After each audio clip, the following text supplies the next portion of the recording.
Okay, I'd like to call to order the Public Safety Committee, August 23rd, or 2022. And at this time, I'd like to have everybody rise to the Pledge of Allegiance. Charlie, would you lead us in that? Absolutely. Ready? Begin. I pledge allegiance to the flag of the United States of America and to the republic for which it stands, one nation, under God, indivisible, with liberty and justice for all. Thank you. Okay. You got a good handle of it so far. It's gone perfect so far. Okay. Okay, we're good. Roll call. Adam, could you do the roll call of members? Yes, sir. Captain Malott. Here. Chief Hunter. Chief Capobianco has been promoted, and he's as a temporary, or I should say interim replacement. That's Chief Barrick Hunter, who is the Division 4 Fire Chief and handles unincorporated county, Yorba Linda, and I want to say Tustin and Villa Park.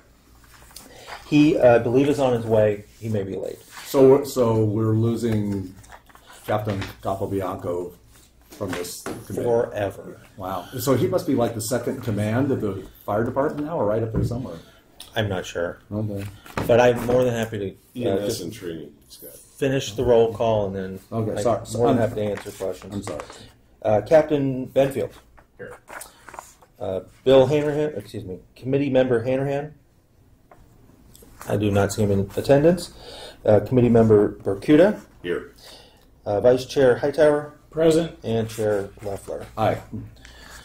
And did we get an email or anything from Bill? Whether... I did not receive anything from him.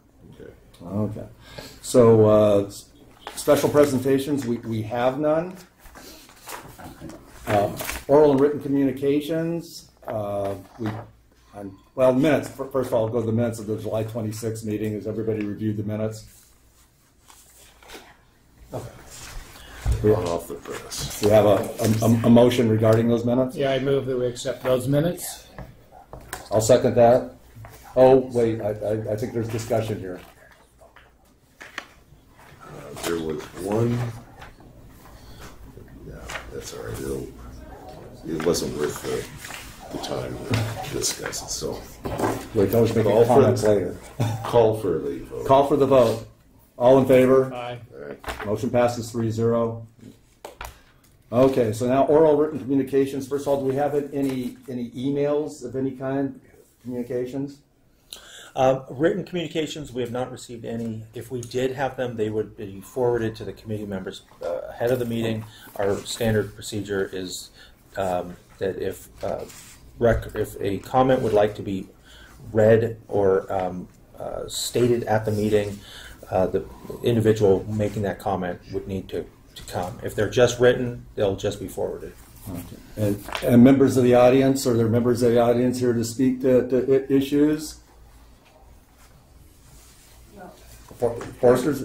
We're part of You're the part of the Yes. presentation, that's right. Okay, so we do have two members of the audience. I'm going to read this indemnification here. Members of the audience may address the commission on matters of public interest which pertain to the city and are not otherwise on the agenda. If you wish to speak, please raise your hand, and after being called upon, if you desire, state your name and or city of residence for the record and make your presentation. Please limit your presentations to 3 minutes. Okay, and Ms. Martin, I think you were the first here, so. You know my name. Huh? Can I just speak back here? You can, the room is yours. Okay.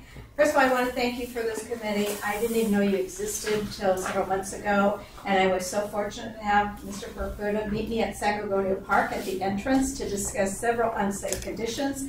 One of them he's already resolved. It was simply a painted red line. I sent you the photos. It's completely handled. I am so appreciative of that. The second, there are a couple other issues that still exist.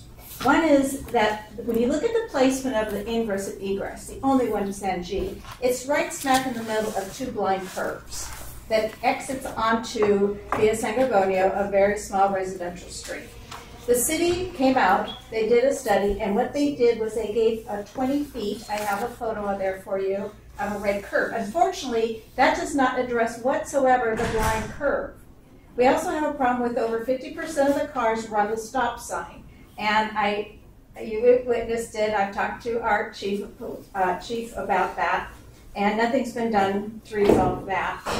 So you've got a street with no sidewalk for pedestrians. You have a city that overflows the park because they do simultaneous events, knowing that the parking structure or the parking lot cannot possibly accommodate it. So you have all of the overflow cars from one end of the going to the other, and the families are having to walk in the middle of the street. Now you've got half the cars running the stop sign, blind intersection. So I made 3 recommendations to the city.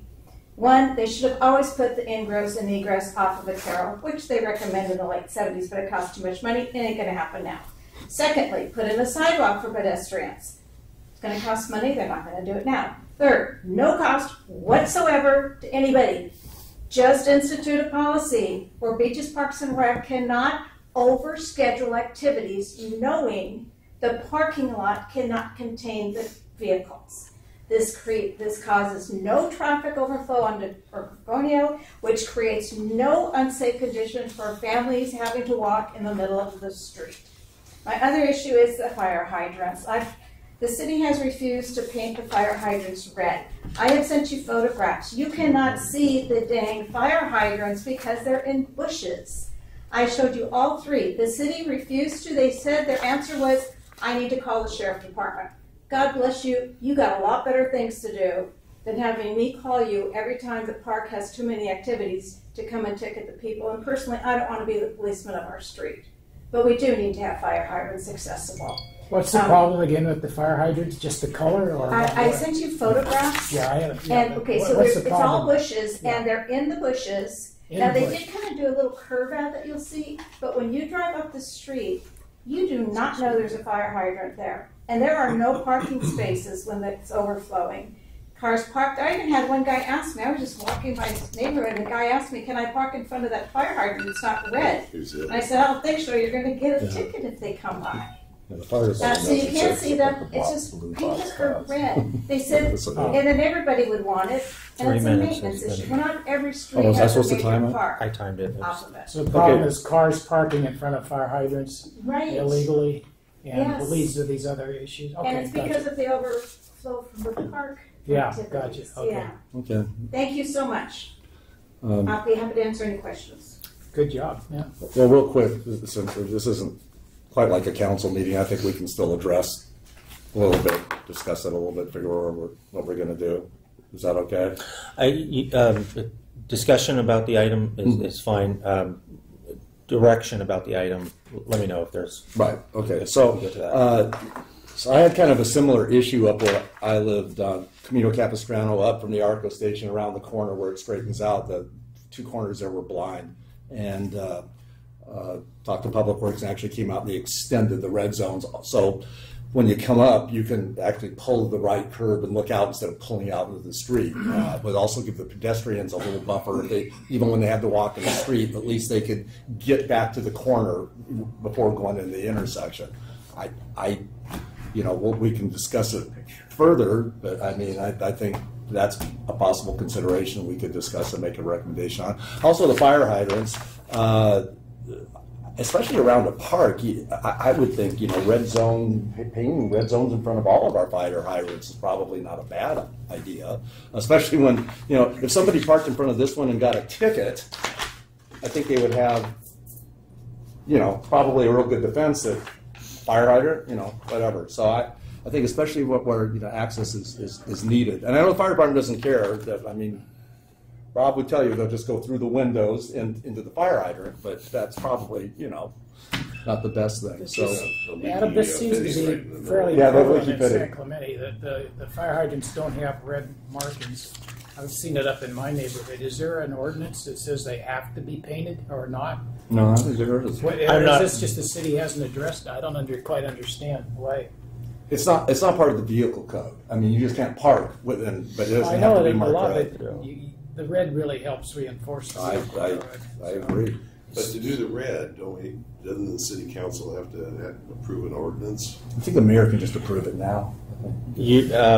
I don't think so. So you're not agendized. I'm not going to talk about it. I know, good for you. So you are correct. Red curves do require council, actually planning commission and city council approval. However, that is a process that we do regularly. The one thing I will say is for the Public Safety Committee, since I don't see this fitting directly into one of the work plan projects, if this is an issue that is of an urgent enough nature, staff's recommendation would be to make a motion for a report to the council at their next meeting, indicating the maybe severity of the issue as deemed by the Public Safety Committee, and just so the council is aware of the concern and can direct the Public Safety Committee further action. And so we don't have to agendize that to make the report to City Council. Can we do that here, or do we have to agendize it? You don't have to agendize it because that's one of your work plan projects, is the ability to do Plus, a matter of urgency. It might fall into Traffic, yeah, it absolutely could. Yeah, if you deem it to fall into an existing work plan project, then by all means. the other problems that Ms. Martin has is they're blowing the stop sign coming out of the park, and I don't think they can see it because it's located way from the curb and up the hillside just a little bit. And, so that's a problem. Is it the cars parking so close to the curb, so close to the intersection is legal? Is that one reason it makes it? Well, because it's a blind, people coming out of the park are looking both ways so they don't get clipped, and they don't see that sign, and they go, like that. Now, if the city had a lot of money and stuff, they could put, like they do over the sports park, put one of those stop signs that has the LEDs around it blinking, a little reminder, guys, So, but, those aren't cheap. Sure, Ms. Martin. Just want to let you know that I have sent at least 50 videos of the cars running the stop sign, and I believe our mayor has been a recipient of that, and I think he witnessed it there too. Yeah, it's a problem, and it's on the weekends when that park is really used heavily, and that's where all the parking comes up on the streets, and they encroach in there, and that blind intersection gets even worse sometimes. Okay. Well, I mean, so go ahead. A few things in response to the comments made. I know that the certain departments and divisions of the city have received these communications and have looked into the issue, and I'm more than happy to identify those people and maybe have a presentation on what's occurred here at a future meeting. Otherwise, it probably is in the best interest to the committee to identify it as part of a work plan project and talk about it more at that portion of the meeting, or agendize something. Staff, if you would like additional information, something we can put on another agenda. Well, should this be brought to the city council by a resident, and not us? I think it's been brought up. Has it been brought up? Yeah, so that's we're trying to take to the next step. Gotcha. Okay. I have no problem with either way. I mean, we can send a special, report, an emergency, or we can put it on the agenda and really try to hammer it out. And I think we should, like you initially said, is we should address it to the city council and say, city council, do you want us to look into it or what? Let them make the decision and direct it. Because if we look into it, we're going to make a whole bunch of recommendations, but they may not want that. I don't know. I think if they deem it a public safety issue that our committee should look at, sounds like a good thing to me. I would recommend something for the council to review, because part of the issues raised relate to the operations of the park, which is outside of traffic, right? Even though it may have traffic impacts. Okay. Well, I think that's good. we'll send it to the city council as kind of one of our emergency things that needs to be looked at. I have full confidence that they will look at it and either one, address it themselves, or if they want to send it back to us, they'll send it back to us for further recommendation. Does that sound reasonable? I think that's appropriate. Okay. I would recommend a motion, a second, and a vote. Okay, I move that we do what I just said. Second. All in favor? Aye. Okay, very good. Thank you, Ms. Martin. Thank you so much. I appreciate anything you can do to help. Absolutely. Okay, and then I believe we have another speaker. Yeah, and mine was on the agenda item, the e-bike stuff. Oh, Is that okay? okay. Well, what I'd like to do is if we could change the agenda and move the e-bike portion of this up to now. That's fine. Just a motion, a second, and a vote to reorder the agenda would be appreciated. Okay, I move that we move the agenda, and let's see what agenda, that would be 8F, would that be agenda? Yes. Okay. I move that we move agenda item 8F to right now so we can get good citizens out of here before we have to listen to the rest of our stuff. And I'll second Could that. I make a friendly Absolutely. change? Could we move item the human trafficking E up after that as Yes. well? Because we have some folks here too. Okay, so we're moving F and E up to present, and that's part of the motion. All in favor? Aye. Passes? Okay, Thank you. perfect. So my name is Nancy Brady, and I am an avid e-biker with my husband, and we have a disabled adult son who we are finally able to do a family activity with because we have a tandem e-bike, which we had to search for, but it's been awesome. Anyway, I've seen a lot of the crazy videos of the kids riding e-bikes all over town, and I know everybody's bitching and moaning about all that and the kids doing everything. Well, I can remember as a kid I took a bike safety class and I know the rules of the bike, much to my husband's chagrin, because we also have helmets that talk to each other when we e-bike, and I yell at him when he's doing something wrong. Wow. So I'm very aware of like what the laws are. But I gotta say that this town is really scary to bike ride in. It is not bike friendly, and now that we have e-bikes and they're pretty much here to stay and they're gonna multiply like crazy, we can take the hills. And so Saturday mornings are our day to go. It's our day to meet Rancho San Clemente, through the hills, down to the pier. We have breakfast. We ride back up, and we're home in an hour and a half or 2 hours and start our day. So it's really scary. Trying to cross El Camino Real to go from the east side of the freeway. We come down Presidio. We wait, go into the left lane to turn left because I refuse to go on El Camino Real. It is taking your life in your own hands. We do the alley behind like Antoine's.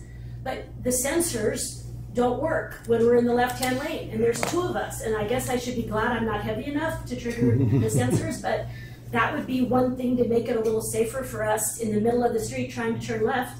The left-hand turn lanes don't work for the e-bikes. We got yelled at twice Saturday. Not on El Camino, we were up by the Presbyterian Church, and it's a narrow street with cars parked on each side, and honked at twice and told us, get on the sidewalks. Well, you don't ride your bike on the sidewalk. But it was very scary on that narrow road, and we were in front of each other single file, and it's kind of getting a little mean out there from cars yelling at us. So I'm thinking it's not just the kids that need to be educated, but rules of the road kind of thing. So I'm not really one to like always complain. I like to come up with solutions. So I've really been racking my brain thinking, what can we do? One thing I noticed is like the Share the Road campaign. I don't know if it's very prevalent here in town, and to let car drivers know that if there's no bike lane, you have to share the road with the bike and not honk at them and, you know, get aggressive that way. I also thought, I don't know if this is something that's a state thing, it probably is, and tell me who to call if it is, because I'll call them. But what about like I thought of a green broken line just along the road that is a bike lane, but of course it's not, we don't want to take away a car lane. I hope I'm communicating this correctly. So I'm thinking Calle del Cerro, the main street that goes from Rancho San Clemente down to the high school.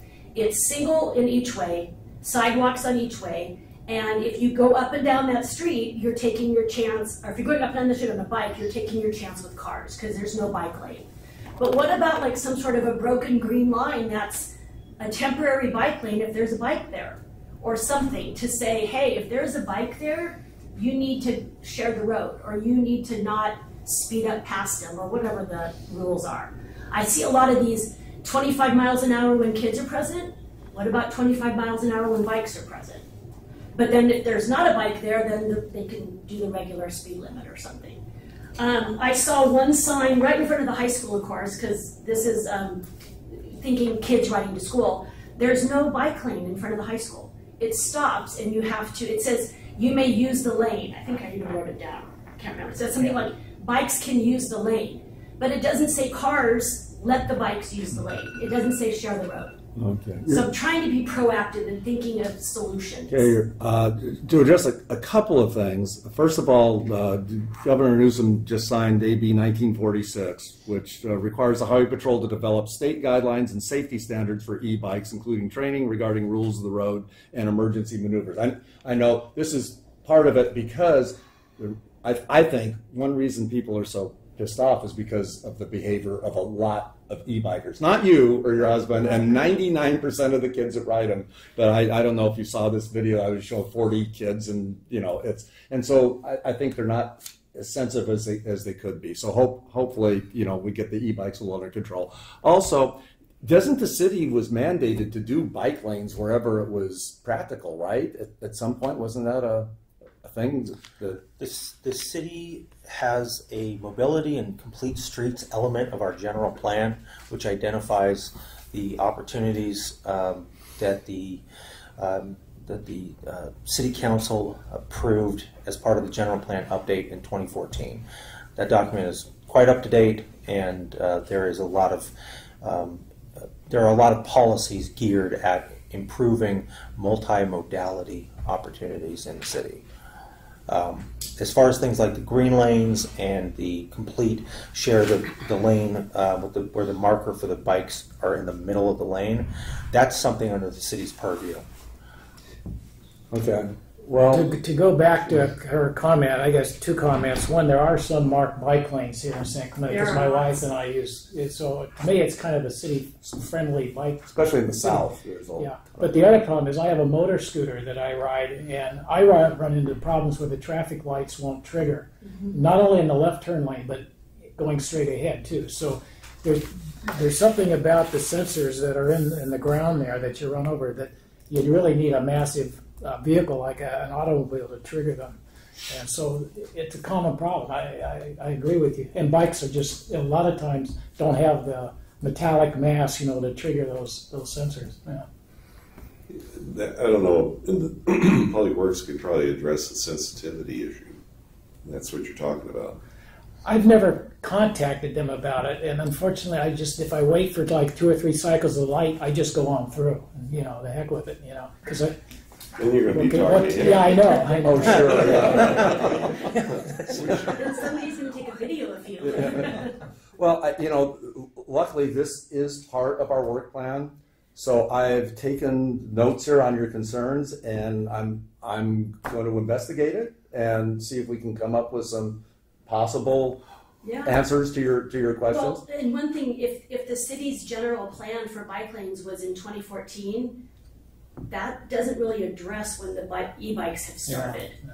That's true. Good point. No. That point might want to say, okay, we do have some bike lanes, yes, but like Calle del Cerro has none. Right. And how do you get out of Rancho San Clemente without? Well, I'm going to talk to Public Works about the sensors. I'm also going to find out if this program to put in bike lanes anywhere possible is up to date. And maybe it is, maybe it isn't. If it isn't, we'll see if we can push that a little bit. And then also call a couple of other beach cities and see what exactly have you done to look at these things. Also, maybe there's suggestions of something we can do. I'm going to leave right after this, but City of Carlsbad just declared a state of emergency today, and it was, I think, to get funding to fund whatever. So.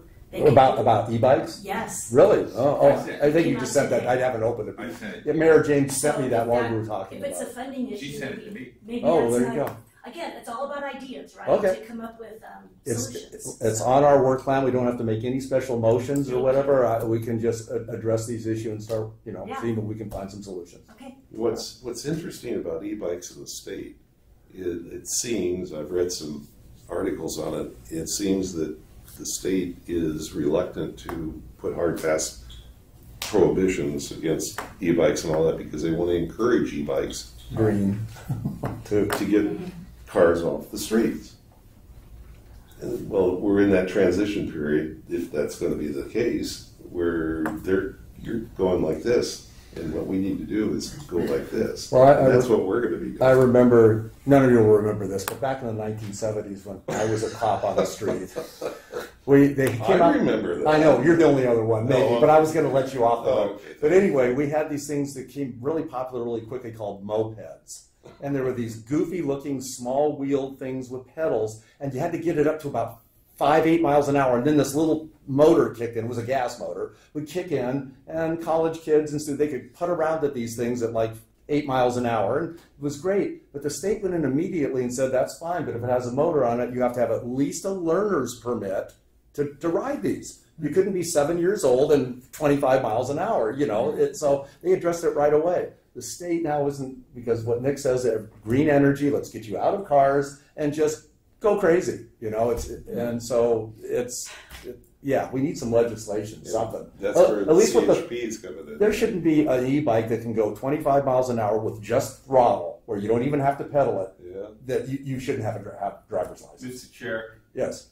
will you indulge me? Can I have a 3-minute public comment as well? I don't know if that's even allowed. Is it? So, ready for 3 minutes? Mayor James, absolutely. I want to do this before Ms. Brady leaves. We've looked at this every which way we can from council, and this is why we put it with these guys. There's so many issues here. The state is working against us. I think Captain Benfield will agree the technology of e-bikes has gotten way ahead of the California Vehicle Code. We not only have an e-bike problem in this town, we have a golf cart problem in this town as well. But e-bikes are, and the problem is, I'm reluctant to say there's an e-bike problem. There's a parenting problem. Most of these kids that are on these e-bikes would not be in cars. So it's not like they're taking many cars off the street. It's mom and dad buying 12-year-old Junior an e-bike so he can take we're getting recorded, aren't we? So he can take himself to soccer practice, or he can take himself to baseball practice, and mom and dad are out of it. And I don't know how a government entity improves parenting. And we're going to come up with rules. We're going to come up with solutions, but absent cooperation from parents, we're going to still be behind the 8 ball. We'll mitigate and make things better, but we're not. It's going to be hard to resolve this without parents getting behind it. And we probably have to. We probably need to cooperate with CUSD, because they should have some sort of safety program. I'm not sure they do. Adam, do you know whether they do? Well, now it's been by this assembly bill. The CHP's been mandated with this, and schools have to cooperate with it. Okay, I didn't know that. That's part of the bill. So, and I am not sure what the school does for bicycle safety. I don't know if Captain Benfield is more aware. I know they each have some specific guidelines and rules about what kids can and can't do on their campus, right? But they also when kids leave campus. And I don't know that it's consistent across the entire district or if it's school by school. And also, we need to address your right to share the road thing. With the vehicle That's a really have to good be idea. reminded that Yeah. even without a bike lane, I think it's 3 feet, you have to stay away and all that. Today I'm on El Camino Real, headed towards Red Fox. At 10 in the morning? Darn. Yeah. And here's a mother. It looked like a mama duck and 3 little baby ducks, right? Here's a mother with a baby on her back and 2 kids on e-bikes.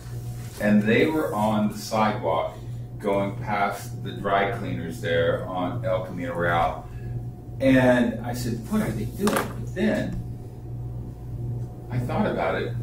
If those were my children and my wife, I'd probably want them up on the sidewalk. On the sidewalk. So we're going to have to look at, from an ordinance perspective, how are we going to manage that in San Clemente? Thank you, Mr. Chair. Absolutely. Well, thank you for your comments. It's the green dash line. I'm telling you this. That's compelling. That's compelling. I'm. That's on my list right here. You can't say you invented it, okay? Sure. Thank you, Ms. Brady. Appreciate it. And just to add in on my further thing on the e-bike update is Captain Benfield with the Sarans. I don't know how kids have talked their parents into the fact that a Saran is an e-bike. And because now it's crazy how many of them there are. For the record, what is a Saran? A Saran is a motorized or electric motor dirt bike that's made for like riding motocross. Does not have pedals. So it's not an e-bike. But apparently it's a motorcycle. It is. It's an electric motorcycle, and none of them out there are street legal. They don't have lights. They don't have anything. But how these kids have convinced their parents that these are e-bikes, and because they're letting them ride them, they're great. Go off to school. So Captain Benfield is aggressively with his patrol people and traffic people have been aggressively enforcing these, citing and impounding. I would suggest, boy, you can friends, aren't you? You can impound every single one that you stop because it's not a street legal vehicle, and maybe that'll have an effect. And does the rider have to have a driver's license? If it was a street legal vehicle, he would certainly have to have that. License and an M1 endorsement. Yeah. Oh, yeah. Which is nice too, because if you cite them, doesn't that put off when they can get a driver's license still? If you get a ticket for unlicensed driver, I think that there's an issue about you either have to do other education or something, but you can't just go down and get your learner. Well, it's just like savings bonds. The more you get them, the more they're worth. Yeah. They still exist. That's what Nick's whole portfolio is savings bonds. Yeah. If he lives to be 106, he's really good at it. But I keep the tickets like I do savings bonds, and they're worth more. Okay. Well, all right. I think that's all I have updates on e-bikes. Thank you, Captain Benfield, for addressing it. Rod is heavily involved in e-bike education. He is. The junior lifeguards, they're done now, right? The sessions are over? Yeah, we just finished up on August 5th, the third session. 280 kids, a total of 840 kids. So part of that education is, on the first day about e-bikes, emails go out prior to the session starting to all parents. But then reminders about bike safety during their class, and then just reminders throughout the 3-week session as well. But I don't know if you want me to add in on other things that we've done, but I think I've gone over that stuff. You guys did a video too that talked about it. Yeah, we did a PSA. We've done a collaborative effort with Tony's group. We go out to the schools, 3rd, 4th, and 5th, 6th graders, and talk at those schools and bring up the bike safety there. We announce it on our surf tape that's updated 3 times a day, and then also on the webpage that's updated 3 times a day. And we updated our San Clemente lifeguard brochure, so visitors coming and whatnot. The signs are up. And have you noticed throughout the summer, I've definitely seen a decrease, but there's still, you still have your... the surfboards too, they zip up. Yeah. Well, we never expected that we're going to end it completely. The fact is, it's voluntary compliance. Voluntary compliance, exactly. The idiots are still going to do it. It's not necessarily just, a lot of focus is on kids because the majority are on kids or on e-bikes. But like I was playing volleyball down at the beach, and I saw this off-duty not working, and saw this e-bike just flying towards Coeur d'Alene, going south to north. And I looked, and it was a grandmother. And I was like, here's a perfect example. It's not just kids. No, absolutely. It's all ages, but the focus is a lot on the kids. I'm trying to get the kids' behavior changed a little bit for the safety issue, and hopefully Well, but yeah, there's always going to be somebody. So I pointed out that the Rod's crew is ahead of us on education, like our bike rodeos and those type of things. But education It was lifeguards that wrote the very first ticket to an e-bike person. You know, so they were way ahead of everybody. So well, we got to get press releases and things out, because right now you don't really see anything unless somebody crashes and burns and dies. Then it makes the press. But we need to get those press releases out to say, hey, you know, this is what's happening here, and we got to get some education going. So. yeah, well, Jaden isn't here this time. So I'll talk to Jaden, and he can probably do a little follow up on e-bikes and what we've done, and remind people it's Sarons. Maybe if they wrote an article saying Sarons, by the way, aren't e-bikes, you know, maybe parents would wake up. Maybe it's a good idea. So yeah, well, it's better than sitting here doing nothing about it. Got to do something, and there you go. Absolutely. Anything else on comments on e-bikes? Have anything? You've already said you're doing it, so. Yeah, kind of a hard shift to the electric motorcycles the past couple of weeks, and we'll continue that for the next couple of weeks. We're going to try to snuff that problem out. Us and other cities in the sheriff's jurisdiction, everybody's going like full crackdown on these things. We're getting towed and impounded left and right. It's a hard lesson for you know, a 12-year-old or a 13-year-old, but that's the kind of, I think, message you have to send to get other parents. Right now, I equate it to tinting your front windows. Everyone knows you can't do it, but because everyone does it, everyone does it. And right now, you can be told when you're buying a Saron or another electric motorcycle, these can't be ridden on the streets, sidewalks, or anywhere in public. But when they see everyone doing it, they're going to shell out the money and get their kid one so that they can be like the other kids. And so we're going to aim to reverse that trend, and we're going to try to do it in 30 days or less. So look for some complaints, I'm sure, to various departments within the city. You guys have impounded some Sarons? Yeah. How many? We've taken 2 this week, and I know Bruno took a couple last week. The other cities are all doing the same thing. I think Mission Viejo towed 3 of them yesterday. They can't, you can't even park it on the street because it's not registered. So there's a half a dozen ways to get those things. Yeah, private property is the only place they can be. Yeah, I imagine you could take it to like the desert or to a track probably, but yeah, people aren't doing that. They're using the hills here as their track. But was Bruno the guy that towed the yellow panel truck also? Is he the guy you sent up there to do that? Yes. Okay. All right. I'll talk about that later. Okay. Anything else about e-bikes? Well, if not, we're going to go to the Human Trafficking Project Update, AE. And I know Charlie has some presentation here. I know Charlie wasn't at our meeting, but I sent him the notes and the outline, and he's taken this, and this is what we're involved to here. Yeah, thank you for chairing that meeting while I was out of town too. You guys all did a great job. See the first chart back in March, Chris Duncan addressed the Public Safety Committee to look into the human trafficking issue here and what we can do about it. And Councilman James, I think you were probably involved in that and still are, frankly. So this is the title. The members of the Public Safety Committee and the Trafficking Committee are myself, of course, I'm the committee chairman. Rick is our chairman of the Public Safety Committee and has been helping us out. Brenda Wells, she's not here, but she's the executive director of the I-5 Freedom Network organization and has been very involved with the Sheriff's Department and other organizations in combating human trafficking. Alejandra Baker, she's the lady there in the white blouse. She's the network program and has been really very helpful in answering a lot of questions I have and so forth.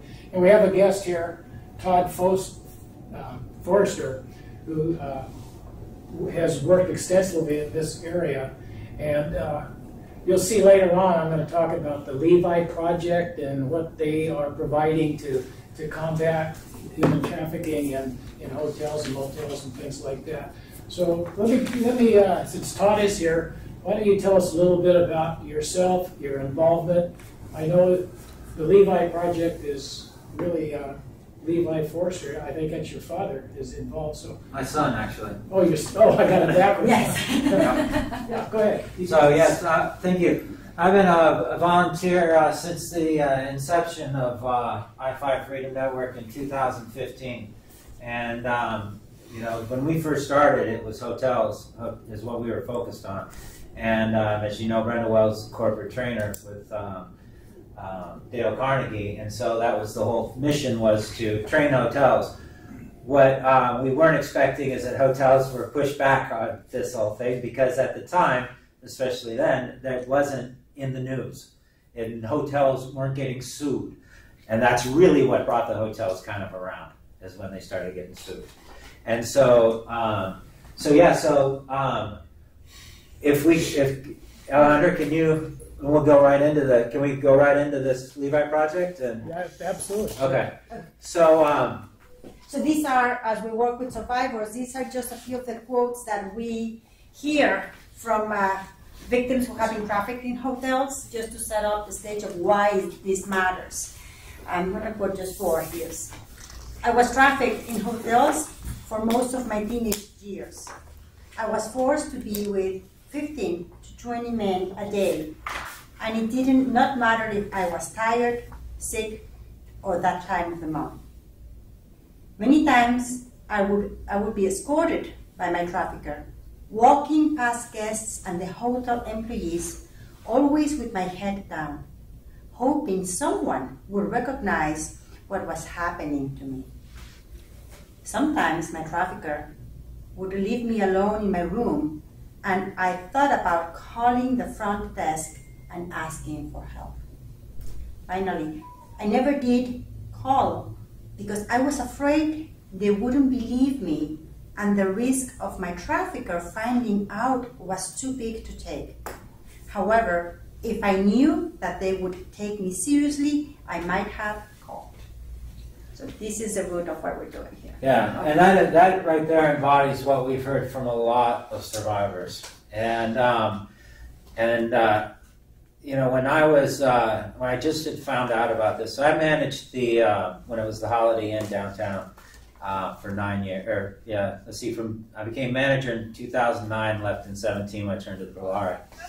And in 15, once I gained the knowledge of this, I was working into the restaurant for the breakfast. And there was this gentleman there, if I'd call him that, in his 60s with some young women that looked like they were 19, 20. So because that was already a red flag for me, I just walked up, gave them coffee, asked what they were doing and all this. And the one nice lady, she started to speak, and she says, yeah, we're staying here. We just walked in last night, and that kind of thing. And I just got this feeling about it. And so I went back to the front desk. I looked it up, and they were walking. And I talked to the staff and said, hey, if you see anything, if anything looks a little out of place, let me know, please.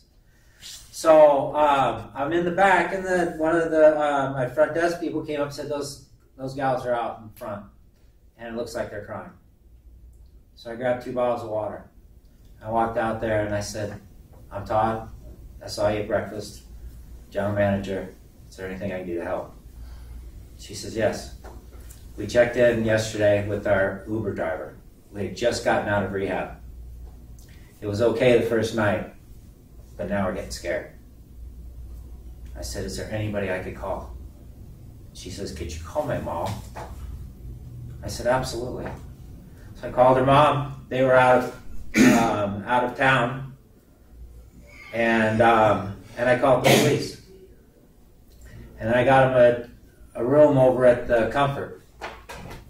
So the officers came and escorted him out, and I moved them over to the Comfort. Had this been something that they would have known that the hotel was willing to respond, then maybe they would have come to us in the first place. We have this, as you see on those cards, it's not directed just for human trafficking, but it's saying if you need help, come help us. Come to us. We will help you. We will respond. We won't just blow it off as a hotel. But it also empowers the guest to be watching out for what else is going on. So where it says reach out, if you just get a bad feeling, if you're hurting, if you see the doors propped open, reach out to us because we want to know. Many of you have been in the area. There's a lot that happens in a hotel that you know, Captain, you know. While I was there, we had, and some of you might remember this, but we had the ASB staying with us. We hosted the ASB, all the judges and the security. And one man hung himself in our room. If he would have known we were there for him, would he have come to us? I don't know.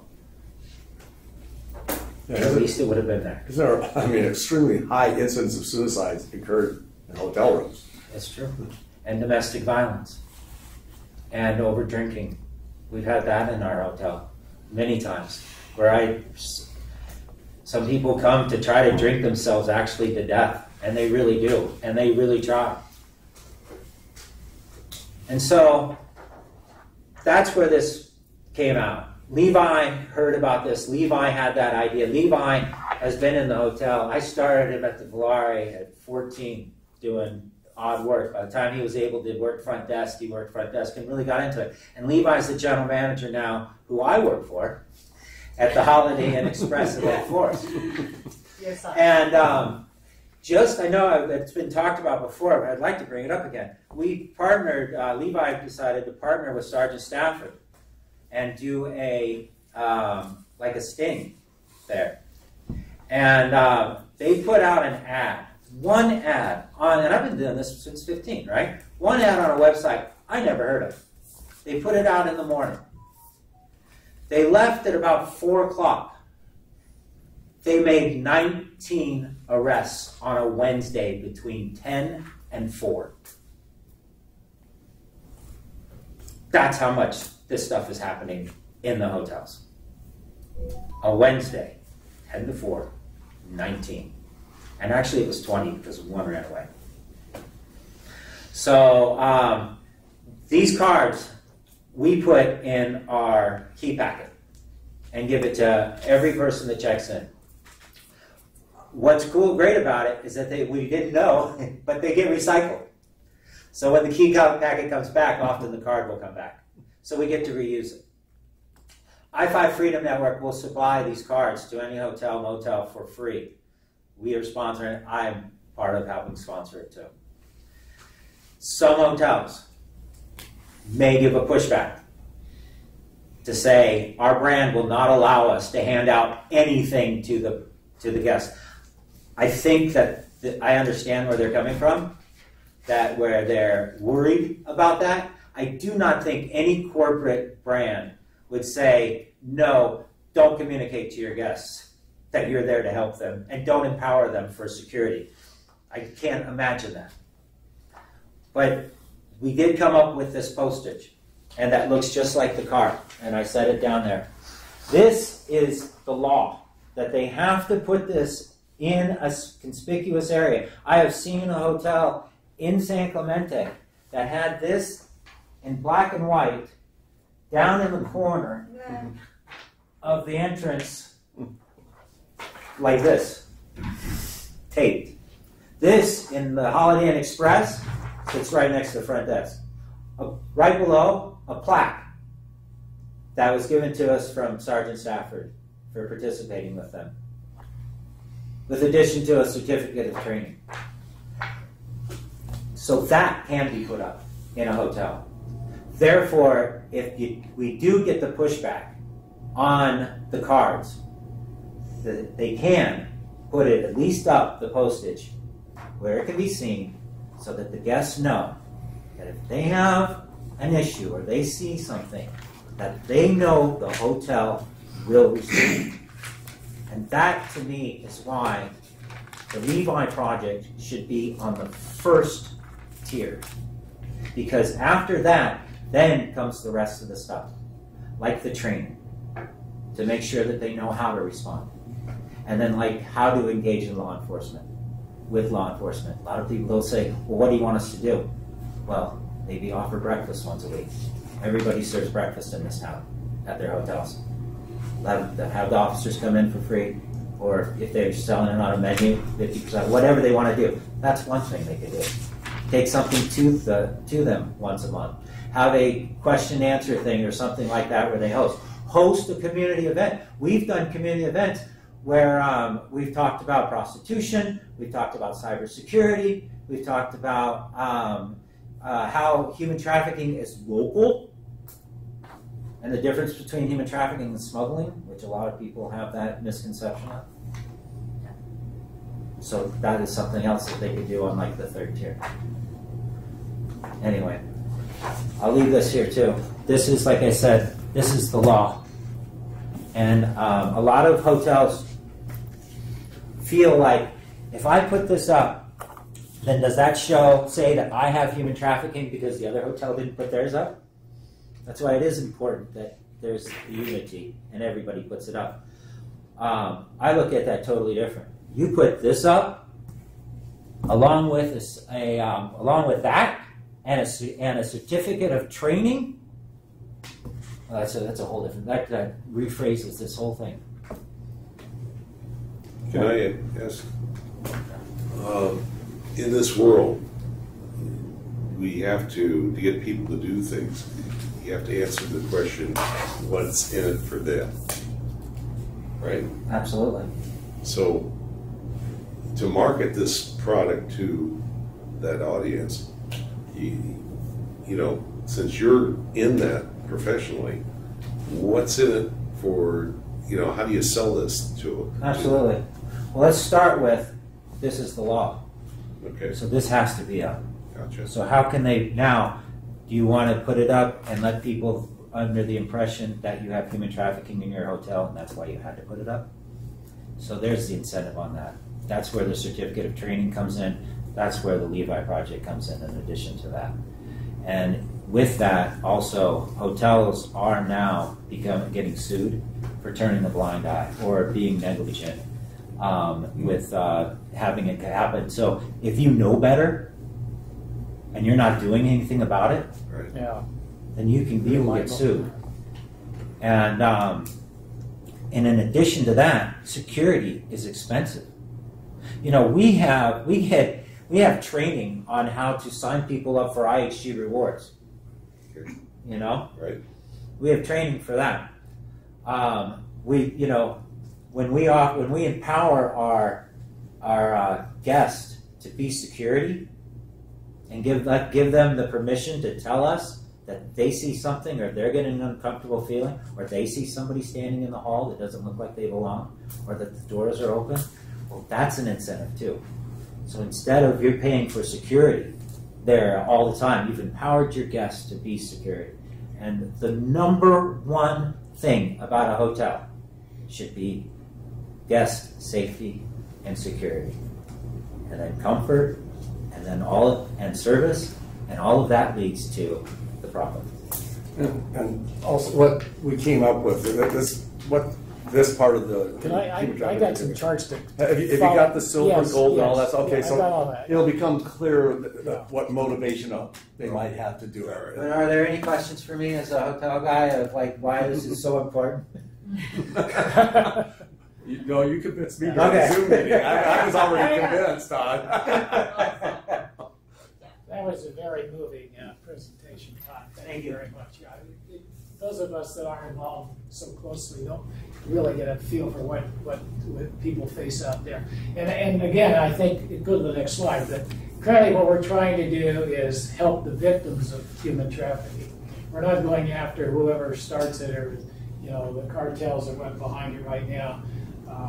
Let's see, where I started was Chris Duncan originally got us going on looking into what we can do in human trafficking. And as a committee, we came up with 3 priorities that we would do. The first one was to try to get code enforcement here in San Clemente to help out with the hotels and other kind of establishments where something like this might happen.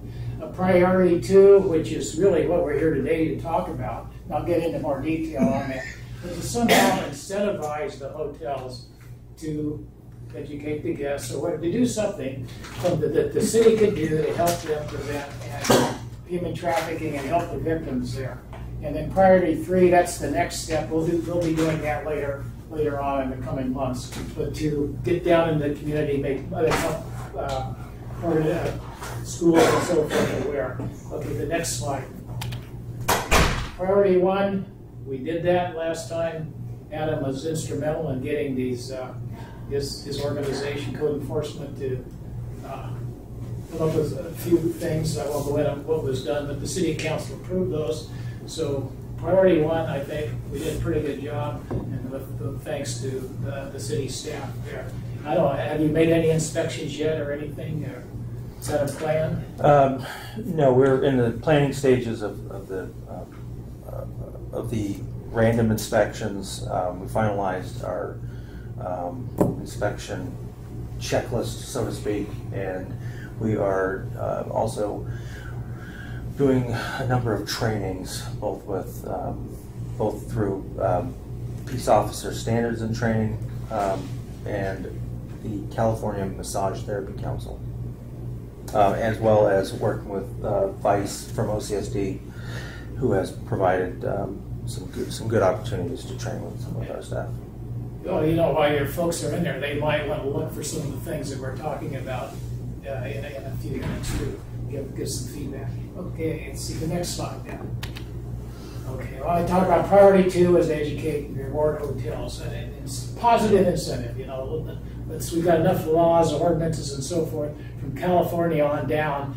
You know, there must be hundreds of laws that deal with human trafficking. Now let's turn it around. What can we do to make them feel good about complying with all these laws that we have here? So that was what the next slide. The meeting was all about. And Rick was kind enough to chair that meeting. And basically, the idea was, okay, what are the criteria that we should have to qualify a hotel to qualify for some kind of award that would be presented by the city council people or something. And then also, what would the award look like? You know, is it a decal? Is it a trophy, piece of paper, whatnot? And then finally, that Rick led the discussion, and they came up with some really, I think, great ideas here, and that would be in the next slide. So basically, then again, we're trying to commit to all the human trafficking and help the victims with this. It's kind of a dual objective approach.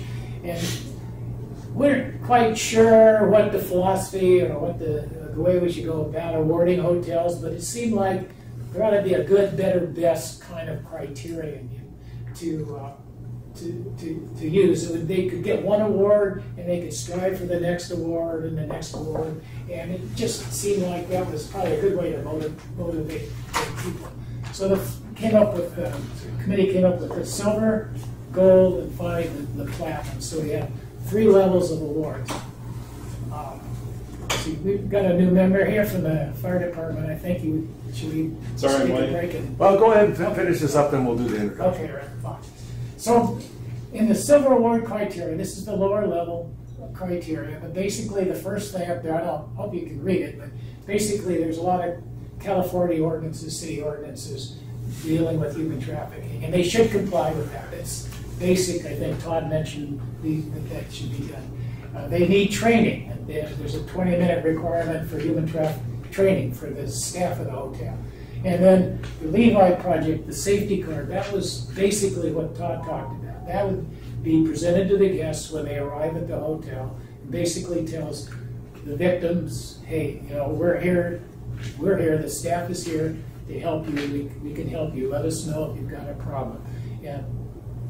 And I guess that's pretty effective, and certainly it's a lot better than not doing anything. So, and the Levi project, by the way, was developed by your son, as a group with the I-5 Freedom Foundation, the Orange County Sheriff's Department, and the OC Human Trafficking Task Force. So there was a lot of brain power put into coming up with what he just presented. So that's basically criteria for the Silver Award. The Gold Award is, well, keep doing the silver stuff. Don't drop that. Then we'll have the I-5 Freedom Network.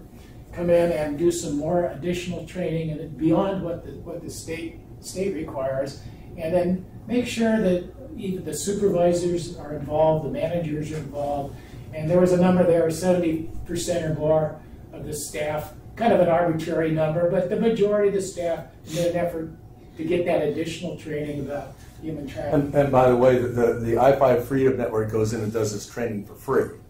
I mean, it's not going to cost anything to the hotel. They go in and just do it as a free consulting. So. Good point. And then the Platinum Award criteria, now this is really, hopefully we'll get there, and hotels should really want to be at the platinum level. I think it behooves them to do that to increase their business. Money's the bottom line there. So again, the first thing is be sure you're still qualified for the silver and the gold. That's the first thing.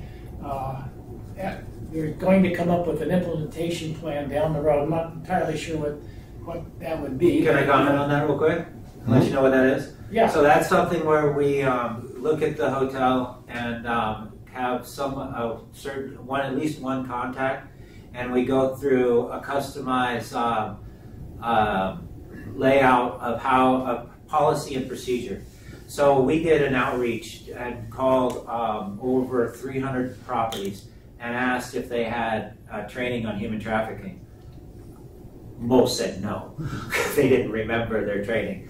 But the ones that did say yes, the next question, the follow-up was, that's wonderful. What did you do differently?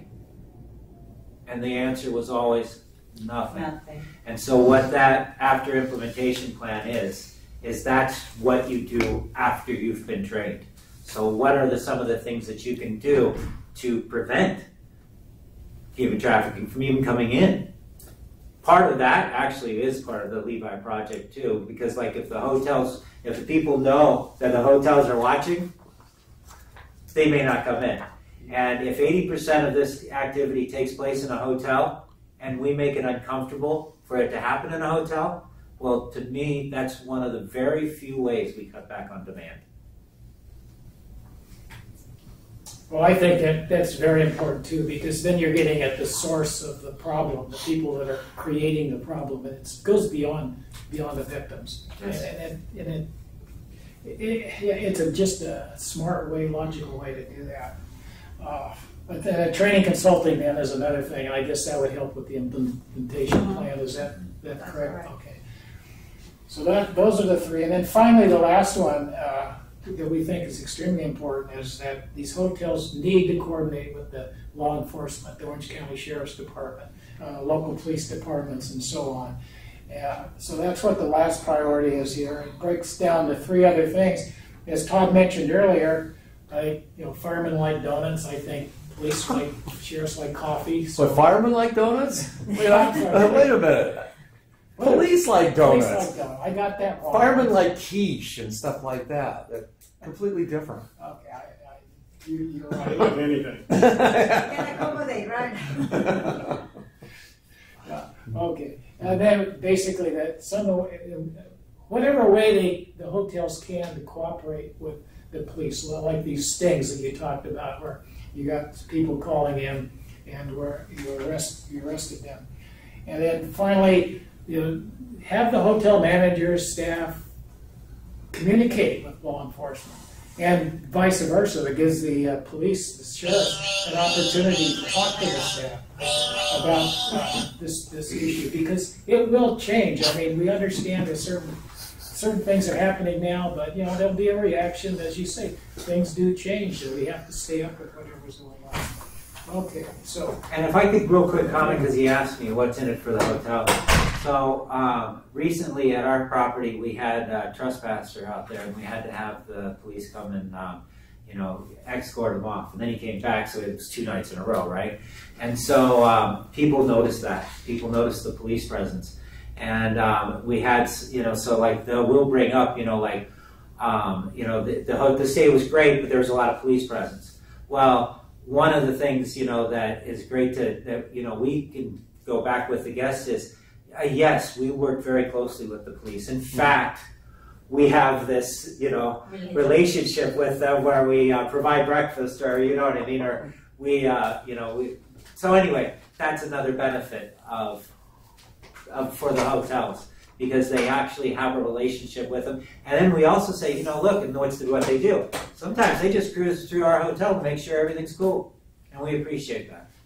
We also have experience from other hotels that we've trained, the increase of engagement as they feel empowered, they feel that they've been taken care of. So that increases as well, and that's a plus. Very good. Next slide. I think the conclusion here. Oh, this was just an award, I guess. That's the award that we received from. Scott. CSD presented it to your son for what That's his correct. activities are. Pretty impressive. Okay, next slide. Oh, and I talked about our work. Your art department is coming up with some sorts of awards to be given to the hotels if they meet these different criteria. So this is just some samples that we have. You know, it'd be gold, it'd be silver, platinum, whatnot. Going to work. And I don't know if the committee came up with if you're going to be a decal or a plaque or. We didn't talk about the particular hardware. I don't think. Yeah. We need to do. I think the committee needs to finalize which one of these. Designs or wording. Yeah. I guess we could take a vote here. How many people like this one in their own? How many people like? I was going to know. Yeah, I was going to say, is this one free? I mean, gold, platinum, or gold or silver, gold. That's certified was just.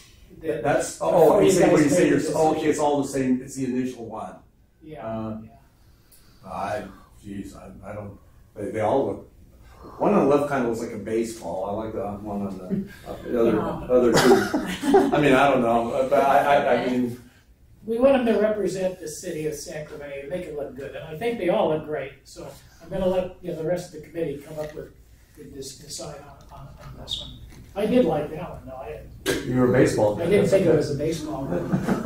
Certified. And we want the guests to start looking for these these logos as they enter the properties to say this is one that has been trained. So that's the purpose as well. Maybe when we send it to the city council, we send them all the options and they can pick which one they like. Oh, that'll take forever. The city does have a policy on the use of the city seal, so there would be some approval needed for that. But those are good examples, and for sure, but let city council probably figure out what they want to do. Well, that's a good point, because this one does have this. Oh, they all have the city seal in the middle, don't they?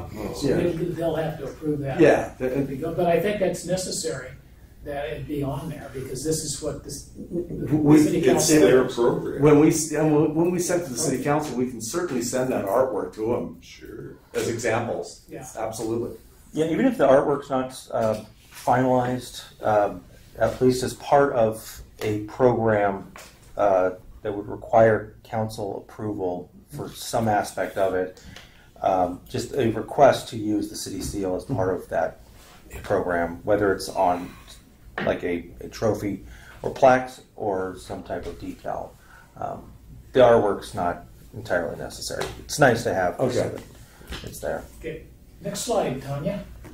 That's me. Okay, well, this is the last slide. Basically, what we'd like to do now is have staff make a recommendation to the city council for those awards with the criteria that we presented. So It's the next segment in our work plan model. Yeah. I guess we've implemented the first, I guess, and then they proved that. So I guess that's what we're discussing now is sending the second portion of this to the city council. Okay. Committee just needs to make a motion, a second, and take a vote.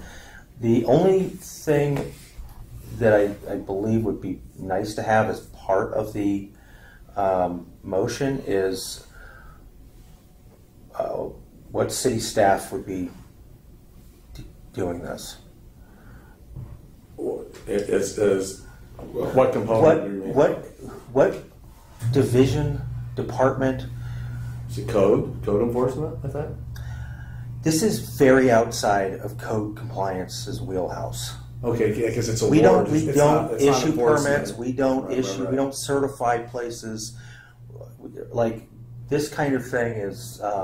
There's more of a city manager into it. It's almost an economic development. Oh, okay, like business development. Yeah. We have an economic development officer, and Okay. in terms of business promotion, it would make a lot more sense than to have code compliance staff take on something that you're right. it's not something that we. So that's part of the recommendation to the city council that the economic developer handle this, Well, or can they just send it to whoever they want to? Business license, the original intent was the city council would make these awards at some kind of a meeting. I mean, it wasn't Well, but we really need to staff. hand off to it. Yeah, but a staff person, there has to be somebody from staff to make. Yeah, if it's city staff, and I'm not putting any more on OCSD, but the award that was shown in this was issued by OCSD. Yeah, well, that was like a special presentation that isn't a continuing thing. Well, they're going to get the breakfast. So he wants part of it. So what you're saying is Chief Bedfield I don't have time for breakfast. is volunteering to handle this award program? No, I'm just I saying, didn't hear that. if He there's just swallowed his gum. we can either leave this up to the city council, Yeah, and then staff would make a recommendation, or if there's been thought into who in the city would actually accomplish this. And if that thought was code compliance, then make no recommendation. Right. I'll handle the recommendation.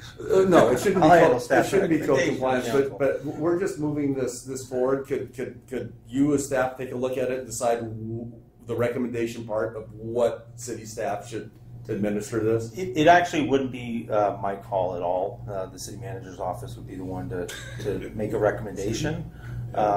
Sure. Well, he's gone. He's in the big. No, it's the chair. It's not the person.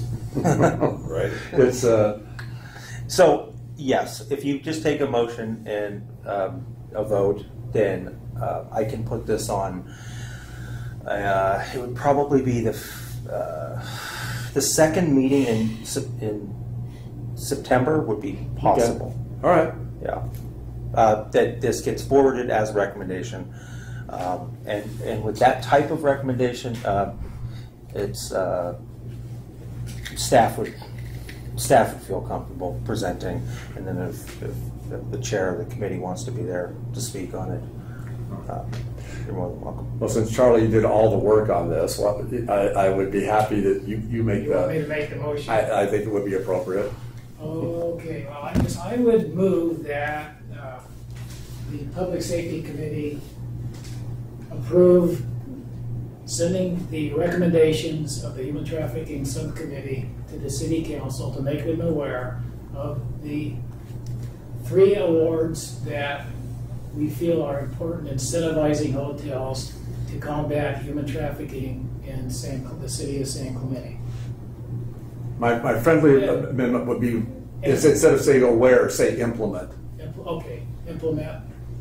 And that, should we have comment in there that our staff will then present that to them, or is that just taken for granted? You said you were... Staff will, yeah. Okay. You can leave that part out. I'll leave that Now, out there. Can I, just a clarification, is that goal number 2, 3, or 2 and 3? Silver, gold, platinum. There's three three levels. Okay, all right. I'm talking about the, And each we one got goes 1, 2, and 3 goals, and we've done one through code. The priorities. Priorities. Priorities. Yeah, this This is is the to second. implement only priority 2 Only at priority. this time. Oh. So I think that Oh, I that would see. probably umbrella cover everything. Okay. Rick, thank you for helping along with so much on this, and your notes were very instrumental in putting that presentation together. But you can see my notes here. We're very instrumental. Yeah, I did. I felt a little bit. But- Well, Andrew, thank you very much. I will second the motion, by the way. And Oh, yeah, we better finish that. and all in favor? Aye. Passes 3-0 with 1 not here. Thank you, Alejandro. Tell Brenda. Thank you for You guys did a good having us. job. And Todd, thank you Yeah, for your... thank you guys for Thank taking you. this so serious, and really doing something like this put San Clemente on the map and as a model for other cities that I truly hope follow. How does this Chamber of Commerce get involved in this? I don't. Are the hotels members of the Chamber of Commerce? Oh, no, not all hotels. Okay. No. I don't know that. Yeah, we weren't members. When I was at the Holiday Inn, we weren't a member. Yeah. There were moments that we were, but it wasn't a consistent thing to be a member. But thumbs up to the chamber. I know them all. All right. Thanks again. Thank you. Okay. Thank you, guys. Thank you very much. All right. And now, Chair, if we could, I'd like to. oh yeah, I'm sorry. Absolutely. So as I mentioned, You better step up to the Yes. table. So as I had mentioned earlier, Chief Capobianco has been promoted. His interim replacement, Division 4 Fire Chief. Yes. Chief Barrick Hunter, and I will turn the floor over to him.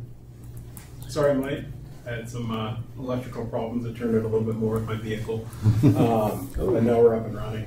My name is Barrick Hunter. I'm Division Chief with the Orange County Fire Authority. I've been a Division Chief for about 3 years now. Been with the department for coming up on 15. The area I currently oversee is Yorba Linda, Villa Park, Tustin, unincorporated part of the county, all the way to LA County, San Bernardino, as well as Riverside County. So Rob has a temporary promotion, and until we establish a list and promote behind him, I'll be overseeing his area, Division 3. So I would anticipate maybe a couple months. But, that can be done. So your title is what again? Division 4? Chief? Division Chief of Division 4? Yeah. Okay. Now, is this Division 4 or 3? This is Division 3. So you've got 3 and 4. Yeah. So I have 3 and 4. Oh, okay. And They're on opposite ends, even though the numbers are close. So you got a lot of miles on the county vehicle. Yeah. God. I do. That's why I'm surprised my batteries are low. They seem to be charging. Well, Chief Capobianco is really involved in this committee and offered a lot of great insight and participation. So you don't have to do that much. Well, we've got to find some, make sure that he understands. Are you familiar with the area? I mean, with the area down here? Yeah. You know what? When I was battalion chief, this is our second area, so a little familiar, not as familiar as Rob, but a little familiar. Yeah. Yeah, these gentlemen are that were retired police officers. I was on a board of directors on a fire department up in the state of Utah, so I'm kind of very interested in the fire. So we probably need to get together a little bit, talk a few things. If you have any issues or problems or whatever, you need help on, I'm open. I really want to hear that because that's part of our job here, just to pass on what you guys see here. Yeah, we need to find out your contact information too. So relay it on to us. Okay. Yeah. Cards or whatever. Cards. Hey, love the cards. Everybody got cards. Oh gosh. You want a card? Sure, I can take a card. Absolutely. I've got your Okay, well, welcome. Yep. Okay, we want to move on now back to our regular order of new business, communications disaster preparedness update. Got it. Wait a minute, I'm doing 2 things at once. I know. Well, take your time. Multitasking is not my biggest suit. Okay. I'm sorry, wasn't able to put together a presentation, but I've been working on the mass care evacuation center and shelters and trying to figure out. I did get your email about CityWorks and everything working with them. Yeah. Got a couple things going here. With the mass care centers and all that, I checked with the Red Cross, and they had to dig back in their files and found that they have a listing of 4 schools in the city of San Clemente, middle schools, high schools that have been designated as mass-care center. Okay, but the last time they were surveyed was prior to 2011. So a lot of all this stuff is stale, and it's just sitting there. And Rick and I last month went and talked to Director Beekman over at the school district, who's in charge of their disaster plan, and he's not real keen on using his schools, especially during school time, for a disaster mass care center. It just disrupts the entire area. The status right now is that Kyle Kroger, the Director of Public Works for the city, is interested in addressing this, and he's suggesting that there are two city sites. One is the community center, and the other one would be the sports park up here at Hermosa, probably the aquatic center. Okay, that has to be checked out. The significance of what we're talking about here is if you don't have this pre-planned and organized, it's a little tough when somebody says, activate a mass care center, where is it? Well, the city's got to actually do that and get those agreements prior to when that's needed. Red Cross doesn't do that. Red Cross will staff the mass care center and disaster, but they don't designate any of it. They have if the city is to designate some areas, the Red Cross will actually come in and survey those sites and they have a 6-page list, a checkoff list, soup to nuts on everything, make sure that they've got it together. Because they've got resources they bring in on a trailer, cots and blankets and food and everything else that come in, and they got to know what they're getting into. So all this pre-planning stuff is absolutely critical. It may never ever be activated, but if we don't do it, there's going to be a lot of finger pointing. You know, you should have done that. You should have done this and that. We don't want to do that. We want to join hands and have this thing all put together. So when the fire department says we need to evacuate, he starts evacuating to where? Okay, we already got that designated. No. Okay. A lot of people don't know that the Red Cross doesn't choose these sites. They have no business doing that. It has to be MOUs and things already in place. I've learned that in my business the hard way too. So there is that we're working on. The other one is the EOC, and we're September 1st. I think we've got appointments coming up and designating who's going to go where. We're going to see the city's EOC. Jacob Green is the consultant. Since the Public Works Director is responsible for planning and preparedness, the city has seen that they get a consultant in to actually do the hard work of doing that, of sitting down planning and all. Jacob Green is a well-known consultant in for these smaller cities, especially in the Tri-City. They're doing that. They spent last year doing a gap analysis in that what does the city have, what does the city need, and what's the gap in between. And you'll see that. The big one is we, as a committee, went down to the city yards and looked at the city's EOC, at least the designated one. Yeah. And it was a little bit lacking, maybe a whole bunch.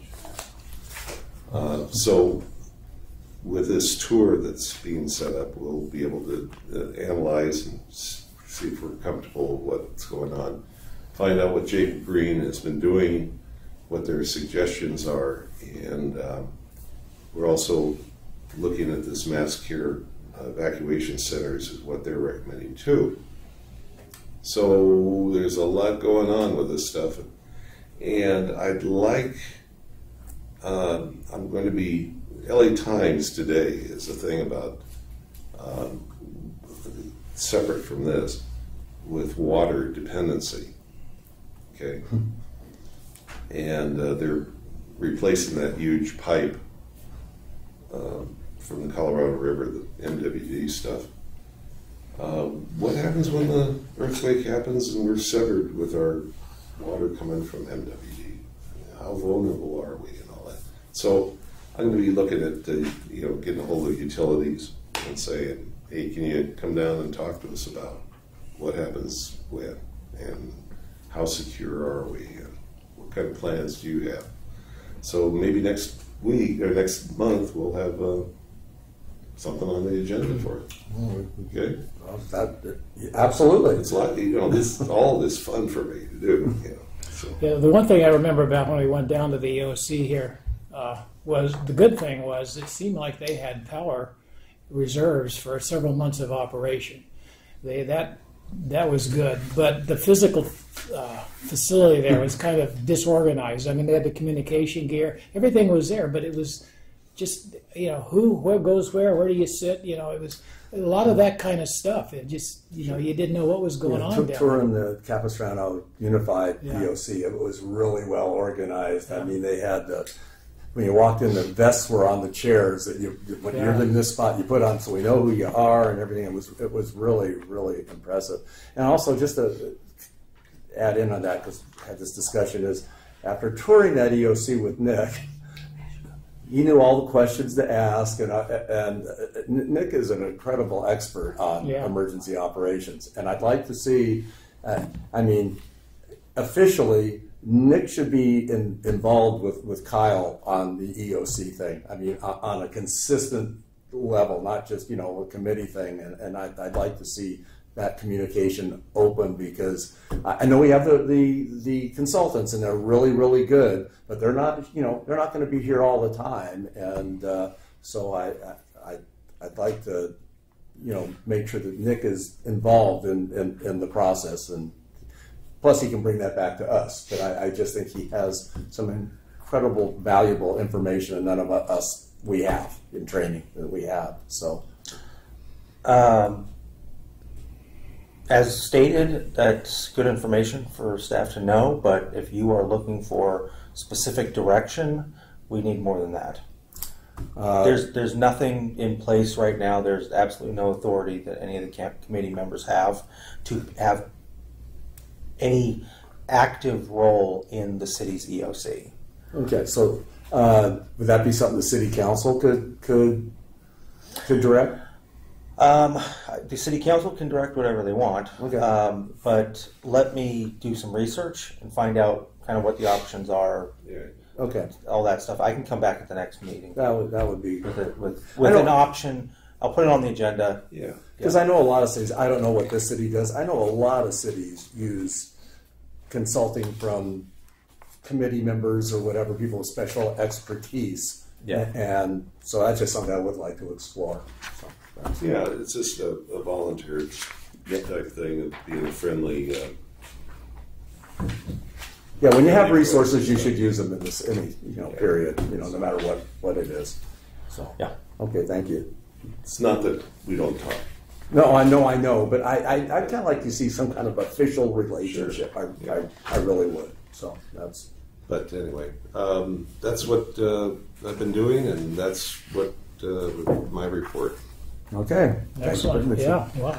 All right, we're on to the homeless update. I'll go ahead and give that. A couple of things. The ordinance that we passed about not taking shopping carts off of business property came into play. There was a homeless individual in the city that has been arrested for lewd conduct, and he still hangs around the city. takes pictures of women on the bike trail or the beach trail. Also makes some very disturbing posts on social media. On the side of his shopping cart, he had his Instagram contacts, so you could find it and go on there and look at that disturbing comments about various things. And anyway, brought to the OCSD's attention that this individual had done that. Well, brought to Chief Benfield that this guy's cruising around, and he turned it over. I think your homeless outreach person, is that who you turned it over to? And because he had a shopping cart not on, business property, he was contacted, and they cited him and took his cart, and it was a good chance to make a contact with a person that otherwise you might never had the probable cause to chat with. So while some of these things seem irrelevant, not that important, sometimes any tools that you give law enforcement is helpful. So I shout out for that.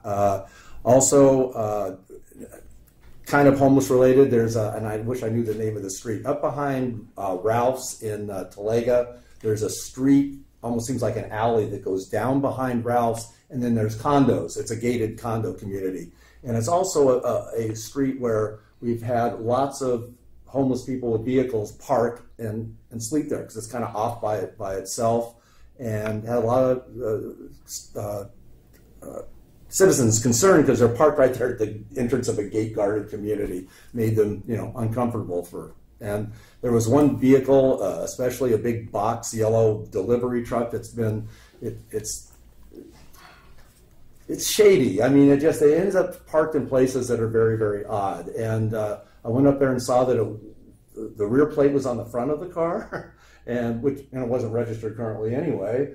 And again, contacted Chief Penfield, who sent a motor officer up there and investigation, and they towed the truck. Needed to be towed. It was in public. Darn. Yeah, and again, you make a contact that way and so anyway, another. Wasn't anything that we did, but it was really, really good action by OCSD that addressed a problem, and a lot of citizens were very happy to see that happen. Made them feel that that their problems were being addressed. So I want to shout out to that. Also, let's see, is that it on the home? Oh yeah, I think that's it on the homeless update. Nothing, anything from your side of it. I know Carly's out there hustling all the time. Is anything, Adam, that you want to add from the city side of it? Yeah, nothing specific. We do have new park rangers. As I mentioned in previous meetings, all of the rangers that were here 2 months ago have moved on. We have 9 park rangers right now that essentially are at the level of enforcement that equates to parking tickets, and slowly we're training them on the proper procedures to post and remove items left in or stored in the public right of way. But there's just not as much enforcement that they are capable of doing as relates to violations of municipal codes on the beaches, beach trail, parking lots associated with such facilities, or the city's parks. They're generally doing more education at this point, and as time and training becomes available, they will get trained. One of our issues last time was the fact that we, for their pay grade, the amount of training that was provided was sufficient for them to find much better paying jobs. So we do want to avoid that situation. However, we do have some issues that need to be dealt with. While that transition was occurring, we have a code compliance officer named Paul Pye. He was the city's homeless, the city staff's homeless resource alongside the HLOs of OCSD, and this was until we hired our own community outreach worker, and we trained the park rangers to deal with some of this. So he was able to kind of fall back on previous duties dealing with the impacts of homelessness around town. However, he is off on medical leave for like the next 2 months, and so right now we're just trying to take care of everything that we can based on the resources that we have, which is somewhat challenging. The community outreach worker, the second position that's been hired, yeah. So that it's not has we're the vetting or something in interviews. Oh, okay. Yeah, so the interview process has begun. I believe that should be wrapped up this week. Nice. As far as the first panel, and then the final interviews should be pretty soon after that. And then once we have that position online, we should then have homeless outreach being able to be provided 7 days a week. Going back to your park ranger thing, because we've talked about the fact I think the lowest pay would be $15 an hour or something for park rangers. Is that 15 to 20? Is that somewhere in the? It's 15 and change to 18 and change. Oh, okay. Would it be appropriate that we agendize that? It's an emergency because they're never going to keep anybody, who's going to come down and say, wait, we're taking people's property off of the sidewalk for $15 an hour. It's not going to happen. And it's a public safety emergency that we can't pay enough to get people down here to work. I think you have to address it differently. You can't do the pay because I think that's a non-starter. You have to do is, we are in a crisis. Is it a crisis yet? It's a continuing challenge to have all of the park rangers leave. Well, I mean, and then currently, now I'm directly. I at least had a lead park ranger to transmit my directions to staff. Okay. That person's gone. We don't have anybody that can just step into that role. So for me to spend the last few months over dealing with the retraining and hiring of an entire new cohort of rangers, and now to be directly responsible for all of their calls and questions 24 hours a day, not 24, 21. Yeah, that's an impact. However, the pay is going to be addressed through the class and comp study that was approved by the council over the last budget cycle. Additionally, we will have a new code compliance manager here fairly soon. I hope in the next month and a half. That position has been offered to an individual, and once they are up to speed, all of these problems will be theirs. So, but you see, back to the same question: are you in crisis at this point? See, that's when the city dumps money.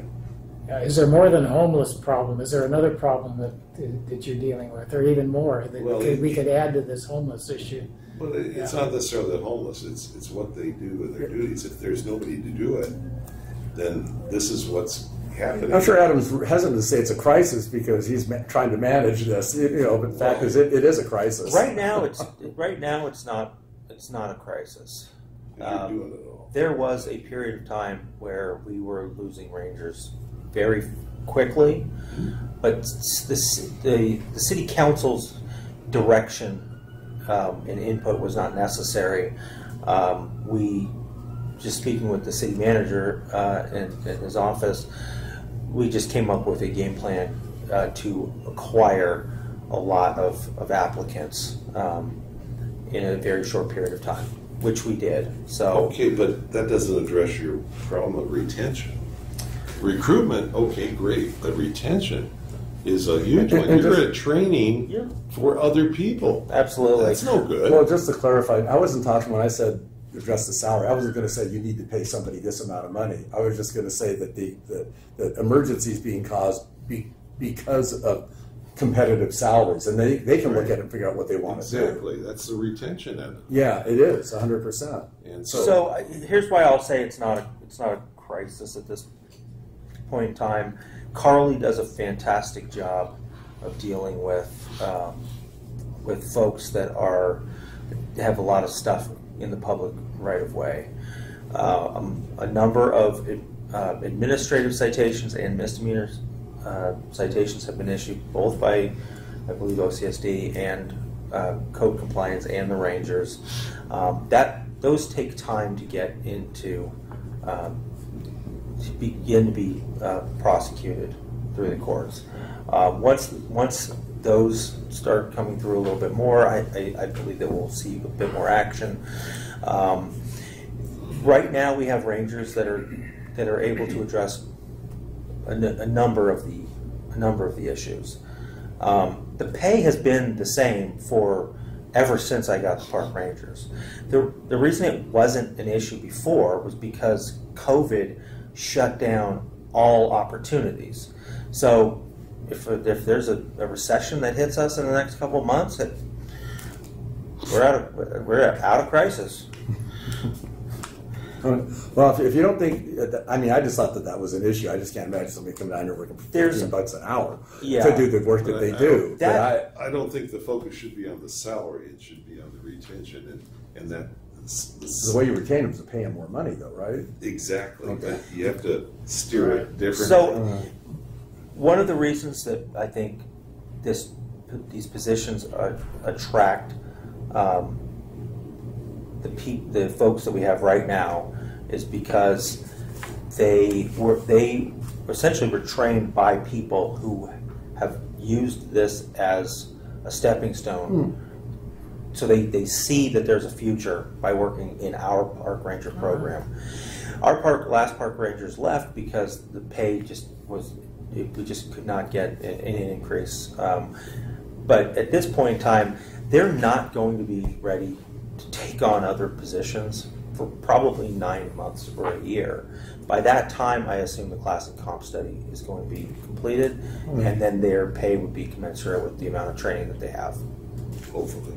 Okay, so fingers crossed. All right, so at this point, there's nothing we need to do on that, so that's fine. Yeah, I appreciate the concern, and of course, this is a major issue for the city. We do want to make sure that we have all the resources necessary, but at this time, yeah. Staff besides the retention problem, are the parks safe? Are we able to handle the crowds that come here and use the parks with your staff? That's another. I'll tell you the issue there. Of all the complaints that have been lodged about the parks in the public safety committee meetings, I haven't heard many about things that the park rangers have authority to enforce. Not a health issue. So, see, like a Maxburg Park shooting, that's that's not the park ranger that's going to go out there. Stop! Hey, they got the ranger hat. Yeah, but you got to have enough people to open and close the restrooms, right? Yes, and right now they're doing that. And right now we've got that. Yeah, and if you don't, you're in a real bind. You're going to be out there opening and closing some of them. That's no good. That's a crisis, right? That is the crisis. Okay. That's the cry. The public would complain if they could not get into the restrooms, but believe me. Especially if they see him try to jimmy the locks. Okay, moving on to legislative review. Already talked about the AB 1946 about the e-bikes. Also, the city, I believe, now has adopted the possession of catalytic converters, but you can't give a receipt for, I think. Yes, so that ordinance was introduced at the last city council meeting. The second reading will be at the next. Still the second reading, okay. And then it will be 30 days, so it's going to be October 7th. But it's imminent, okay. It's in the pipeline. You're right, okay, perfect. So that's a couple of things that, have passed. It was interesting looking at legislation just to bring up on the police public safety side of this, the failed legislation in our state legislature. AB 1597 would have increased the penalties for repeat offenders for grand theft and burglary. In other words, making a penny with a prior again if you had a conviction. Sure. Failed. AB 1955 enhanced penalties for crimes involving fentanyl. Failed. Of course. AB 2543, making theft from a railroad car a felony, even if the car isn't locked. Failed. AB 2398, possession of more than 4 catalytic converters, a crime. You'd have to have 4. If you had 3, it still wouldn't be a crime, but 4 would be a crime. Failed, although that's in review. They might relook at that. AB 1603 would have reduced the amount of grand theft from $950 back to $400. Oh. Failed. So anyway, I think our legislatures are really looking out for our public safety. There's no doubt about it. Public Safety Committee, isn't it? God, it's pretty freaking depressing. But anyway, so just thought I'd bring that up. And now we'll go on to the Neighborhood Watch. Go ahead. There's also Senate Bill 1000, which has to do with CLICS, California Law Enforcement Telecommunication Systems. Yeah. And Kevin Benfield will talk about the implication there, I think, when he gets up here. But that's another one that would affect our public safety and the cost of the police activity. So yeah, I think the point of that was to allow or to mandate public access to police radio communications, including encrypted frequencies, which is what we use. So that's concerning and will be problematic for us in the future, but that was held in the Appropriations Committee, and I don't so think it's that's going to pass. Dead until at least next year. They have to revisit it. They do something right, you know. We'll see. In the interest of transparency, people need to hear what we're saying and what we're doing. I think is the intent behind that. Well, they can get they can request for public records, but it's going to go back to like when you used to have the scanners, the police scanners, everybody would just listen to everything, all the time. Does the Senate, can the Senate pass that by itself, or does the Assembly also have to They both have to pass. You think? I wasn't sure about that I when I read it.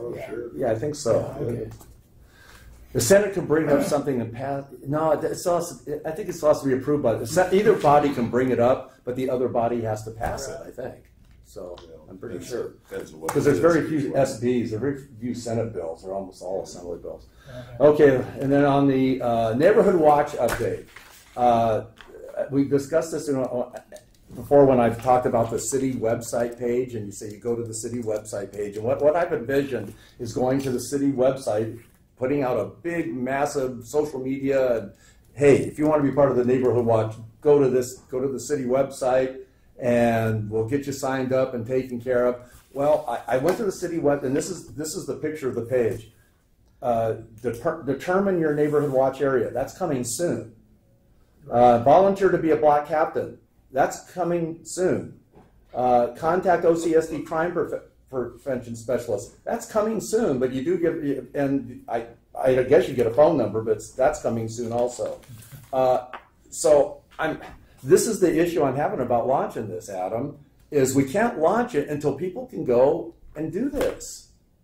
And you said, well, what content do you want? That's what you said last meeting.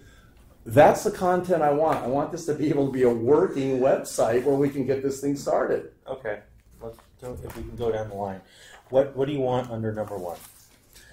I want you to have a link that goes to a map, like it's promising here, of your Neighborhood Watch areas. You've said what it should have. I just want it to have it. This is essentially just what you and prior committee member Janice put together. So I've seen about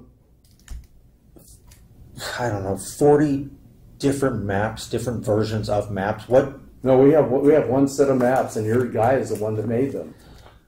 Justin made them. Okay, he no longer works here. You get trained. Well, I think we have copies of those maps somewhere. I think we have them. That's at your retention you need to work on. So I can find the maps that I have, but I just need somebody to say this is the map. Okay. Linked here. Okay. Is it a crisis right now? Is that your thing? See, retention is a good thing for you because no matter what, you just say, oh, they don't work here anymore, including the city manager. Nobody works here anymore. Poor Adam, yeah. He's opening the restroom. It's all on his shoulders, the poor guy. Okay. Well, we need to get together and get you the right maps. And then can we make that link work? All right, why don't we do this? Shrink it down from 40 to 1. Can you send, is this just your? No, my whoever's not here was supposed to be working with me on this also, but he quit. Can you sure send Chair Leffler but it does get an fun email though. tomorrow We do have some and fun. organize a meeting with me, you, and Primed up for city council. for next week. Well, you got to go to our city council meetings. Those are the fun ones. The missing information from the public website. Okay, so Tanya will reach out to you and committee member Hanahan, and perfect. I mean, it's all you listed here. It's just you need the button and then the content to go on there. But this is when you told me the city page is up and running. I go, awesome. You want gold, silver, or platinum? Yeah, exactly. With the city seal on That would be most helpful because we're ready to launch this thing and get this going. I got citizens calling. What do I do? Well, if I tell them I'm not going to tell them to go to the city page because that would be embarrassing for all of us. So we need to have this up and running. So is that fair? that's fair. Okay, I wanted to sound really. I want people to know that this is important to me, and I want to see this go through. This is proactive. Okay. All right. Now, still on new business, but it's not listed here, but we need to list this and address it. Is the mayor got a letter from the former head of LA County Lifeguards, and he forwarded it to me, and this is it's expressed like it's an emergency. Apparently, the pool does not have enough lifeguards, which means they have to close lanes, which means that the public isn't allowed to work out, which means they're not going to be healthy. And so this is an issue we need to address. And this what was his name here? Mike Frazier, retired LA County chief lifeguard, suggested that possibly that we utilize our beach lifeguards to maybe go out and help out at the pool, so more lanes could be opened up. He laid it out. I didn't make copies for everybody. I will pass this around so you can take a look at it. Because there's some definite concerns. Doesn't want to jeopardize our 72 miles of coastline, and it might entail changing our lifeguards' lunch and break schedule. But this is something that I know Rob just got this, handed to him, so it's not really fair. But this is something that I think that maybe Rod should look at and kind of figure out if this is something that we could possibly utilize or what would be the ramifications of it, and then could report back here, and then we could address Mr. Frazier. Communication why with Mr. doesn't Frazier. the city hire enough lifeguards in the first place? Why That's are a we having to go? well. That's a the good conversation question. about the park rangers. Yeah, that's a good question. Yeah, it's the same thing. They're just Why don't we beat on? I mean, it seems like it's a city council problem. They shouldn't be passing it off to the city council has passed this off to the public safety committee. This is something that's been this was passed down by the mayor, so we have to do this. So, Rod, do you think this is something you could at least look at? And well, I mean, you're talking about two separate things. One's the pool and one's the beach, right? Two completely different trainings and requirements. In the past, we have had ocean lifeguards in the off season go to the pool and work, but the biggest thing for them is hour restrictions. You're only allowed to work a certain amount of hours, and the type of person who works at a pool and the type of person that works at the beach are completely different. The people that work at the beach need to be on the go and to be active, right? And once they go up there, they're like, I'm not doing that again. So it's been done in the past, but really for majority of our staffing, it's college and high school, right? And so once they move on from college, they either get an internship and move on from hanging out. And, it's not... When I started, years ago, people would be there 15, 20 years. You had all kinds of people, and you didn't have that problem. But so even your seasonal and your part-time people, are they all on a 40-hour schedule? No. Okay. No. So like right now, like we're going in 2 weekends. We're going to Labor Day weekend, right? So we staff about 29 people.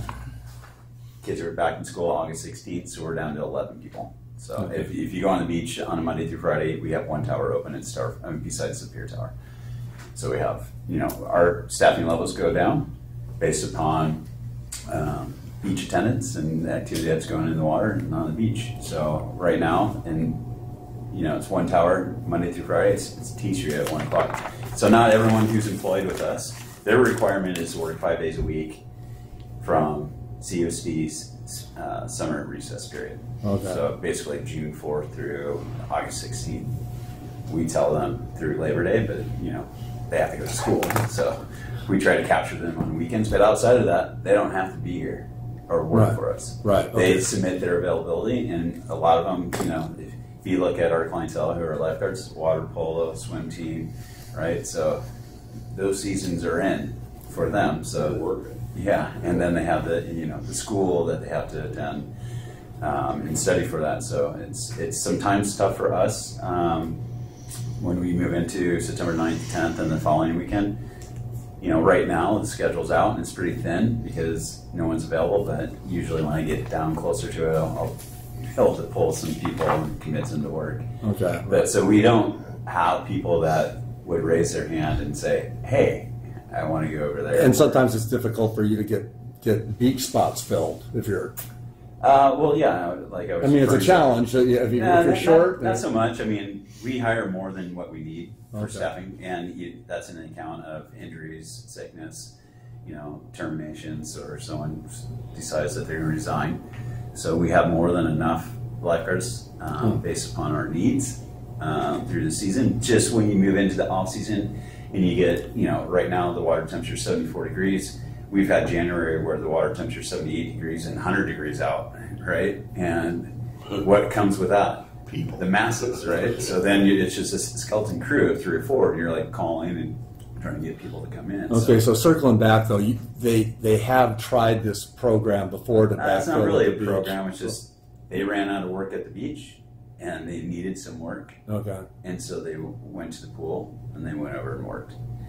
But I can tell you probably 99% of them did it one time and done. Not doing that again. All right. Yeah. Well, you had a lot of candidates this summer when you hired, if I recall. You only hired a very small percentage. What about those candidates that you didn't hire? Can they be? No, and that's what I do. It's like, okay, so we have tryouts, right, in February, and then we have X amount of people that try out, and those who don't make pass the physical test, then we let them know. We give them a flyer. Hey, the pool's an opportunity. It's a great learning point for you to go to. Do that for a year, then get yourself in shape and learn how to be an ocean lifeguard. So we do that. They get some of those, and then we'll bring in this past year. I think we brought in 7 or 8. We needed 4 or 5 positions, and we picked up 6. And so the other 2, I think there was only 1 we didn't pick up, and I knew that person personally, and encouraged him to go to the pool and talk to the director to get his foot in the door. And so, as far as I know, he went that direction, but I don't know if he's okay. Well, we don't need to bring it back. I can email. Let me throw another facet in here.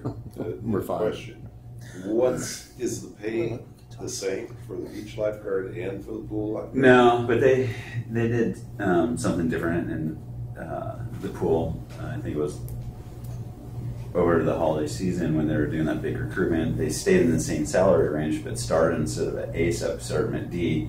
You worked 100 hours, you went to E, but then they're tapped out until the class comp gets kind of worked out. And like Adam said, that's 9-12 months down the road. So it's not critical right now, but you're going to continue training, and they're going to keep exiting, and you're going to keep training until that gets shaken out. Yeah. Okay, so there is a difference. Yeah, there is. Between the 2. Okay. There is, but it's the gap is narrower because they're starting at D, work 100 hours. Basically, you work 2.5 weeks full time, and you're at E stuff, and now that gap of ocean lifeguard. That's amazing. Is there a designation of ocean lifeguard and pool lifeguard, or is it just Completely lifeguard? separate. Yeah, two separate departments. Completely separate, yeah. Okay. The pool lifeguards works for the. Beaches, parks. No, they work for. Well, yeah, I guess they're still under Samantha Wiley, Yeah. but it's. So it's But it's parks, under not recreation. beaches. It's under recreation. Recreation, So that's it. DPNR. Right. So beaches is marine safety, recreation is. It's recreation. There's It's amazing that gap is so narrow at some point, though. I mean, plus you can't. You don't have any jet skis at the pool. That's not fine. So what's the answer then that we're going to give the city council? It's not feasible? This is a mayor thing that the mayor directed. We're going to. Adam and I will talk, and I'll communicate back to him. So it's been done in the past, and Right. it's not well received from the ones that went up there because they're just, it's like. And the pools do have a way that either a person doesn't make beach lifeguard can go apply at the pool, or the pool has a way to recruit people that way. At least that's sort. And something about breaks or something, right? There's a 20-minute break issue there. So I don't know if that needs to be addressed. So pool guards, that would be something that you would want to bring up with Samantha Wiley, the director, because I don't know what the pool schedule as far as breaks. I can speak on her own breaks. Yeah, maybe. And they're physical training breaks. Right. Yeah. Yeah, if there's more information that the committee wants on this topic, I'm more than happy to acquire some information. I do think that Captain Malott has. Yeah, I think we gleaned enough question. information from this. I don't think we need to.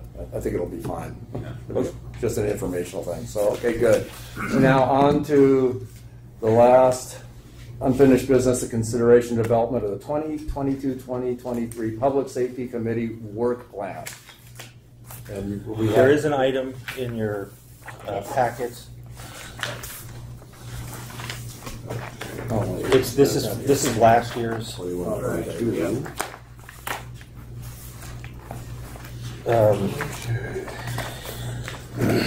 I'm more than happy to give a very brief presentation on this. Okay, but so we haven't printed up the 22-23 one yet? We don't have one. There is no 22-23. Oh, okay. We're just continuing on with our old one. It's whatever it. Okay. There's no actual requirement that you do that. So the options that the committee has right now is propose the exact same work plan from last year,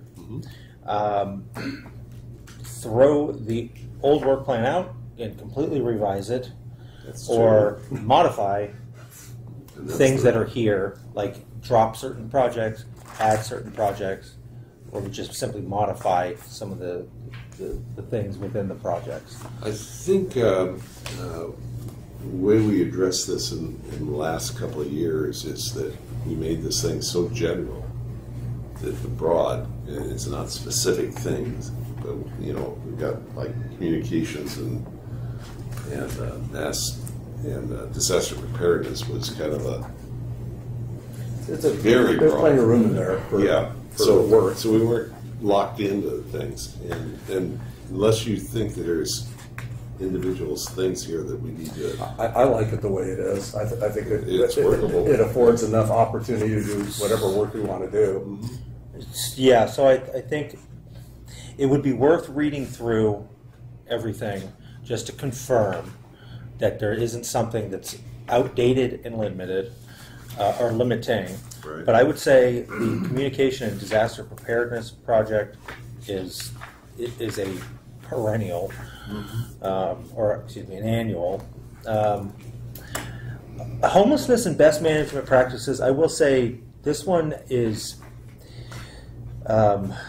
This essentially is just an update on homelessness. I'm not really seeing how much product comes out of this one. If the Public Safety Committee simply wants an update on homeless outreach or homeless services, Yes. homeless engagement, that can just be part of the staff reports at the end of the meetings. I want to keep it on the work plan because there might be something that pops up due to homeless related that we should work on, and I want to have that option. Okay. And is If anybody that's the disagree case, with that? if that's the case, then I would just review the actual language in the work plan, because it's actually quite specific about what the point of the project is, and it's about ensuring that public safety personnel tasked with dealing with the homeless have the resources and the whatever they need in order to carry out that appropriately. It's not a project that's a blanket do stuff about homelessness. And I don't think we've ever really done it like that, really. I mean, since we had we had the joint homeless subcommittee, we used to do things. Exactly. Yeah, and now we haven't. But I think being able to, I think you hit it right on the head, and making sure that there's the resources to deal with it. And I think that's important. Yes. Like, say the city council decided they weren't going to hire a second outreach person, they're going to do something else. We could jump in and try to justify that, and I think that's important. Yeah. Can I make a comment here? About the one task, it's the statistical information review. Barrick. One of the tasks the city council wanted us to do was review the city current performance measures regarding OCSD, OCFA, and care ambulance service, and another committees or another departments that the city is funding. Determine if additional or alternative measures are appropriate and whether comparative benchmarks for public safety personnel performance should be revised or established better. Basically, Chief Capobianco would provide the kind of semi-annual reviews of that I guess he presented to his management or whatever on costs and staffing and all that sort of thing. So I think we would be expecting from you that similar kind of information, so that we could review that and actually. Getting back to the, can I just finish the homeless thing? Oh, I'm sorry. Real quick. Let's see. Ensure that the safety and welfare of the public is strictly maintained. That's one of our goals. For that reason, I think it should stay. If nobody has a problem with that, then we'll move on. I'm sorry. I just wanted to. So we're leaving this one. Is that? Yeah. Is that okay, Nick? Yeah, and I think the way it is best practices for public safety personnel was directed toward assisting the public safety folks, mainly your folks, and it could be spread out that way. Could be all of them. What do you need from the city, type thing that would help safety and security of your personnel, rather than just the program, and that's we need back from you recommendations. Here's a problem. Here's a recommendation. So that kind of hey, kid in the candy shop, but at least we can address where we can see that there's a need there that is unmet in the other way. Okay. Yeah, one thing we did, Merrick, was we have the city council go ahead approve the 2-in, 2-out portion of their contract last year. So we can do things to help you guys out, influence our city council on that. There was some resistance to that. The other task. Hold on.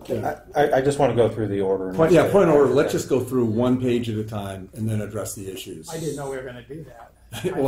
Now we are. Okay. All right. Fine. The legislation review, staff would support that one remaining. While last year we added an item about asking the city council or sending them something should an urgent item be presented. Right. There have been a number of ordinances that the Public Safety Committee has reviewed over the last year that were either directed to be looked at, or they were things that came out of the Public Safety Committee. You may want to put in some thought to how ordinances that are essentially proposed or recommended by our public safety members originate. So the way it's happened is either the city council says go and look at this, or it's recommended to look at it by one of the committee members. Then it goes to council. Then it comes comes back. Okay. Is there a better way to do it? It seems like that's a good way to do it. Is there a better way? Do you think there's a better way to do it? These are ad hoc tasks. Is that basically what you're saying? They don't have to be ad hoc. You can come up with a project of just simply looking at the city's ordinances. Are there things that in a quarterly report, or at least for 1 year, maybe just review the laws on the books? Are there opportunities for improvement? Oh, on existing. We've taken up it as emergency to something that wasn't there and well, it try to could, put it could in. be there. For example, pardon me, building codes for locks and security. Would that fall under this? Building codes for locks and security, potentially. Because that's what's his name was wanting us to look at the. Well, right now, no. There's absolutely no work plan project. The city council would have to direct it to come here. That's fine. I just wanted to make sure that, because if we're looking at public safety stuff and legislative review and it's city ordinances and they're talking, somebody's recommending to the city council to change the ordinances.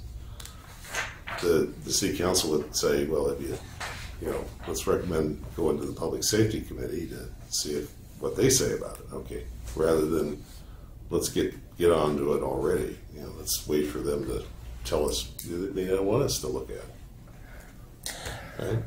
Yes, but this is the one time a year where you get an opportunity to ask the city council what do they want you working on. So an example would be the e-bike and traffic safety project.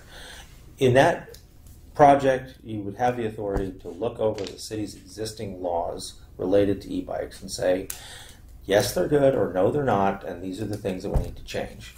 Otherwise, you have absolutely no purview over existing regulations, and you need authority in order to even look and discuss those.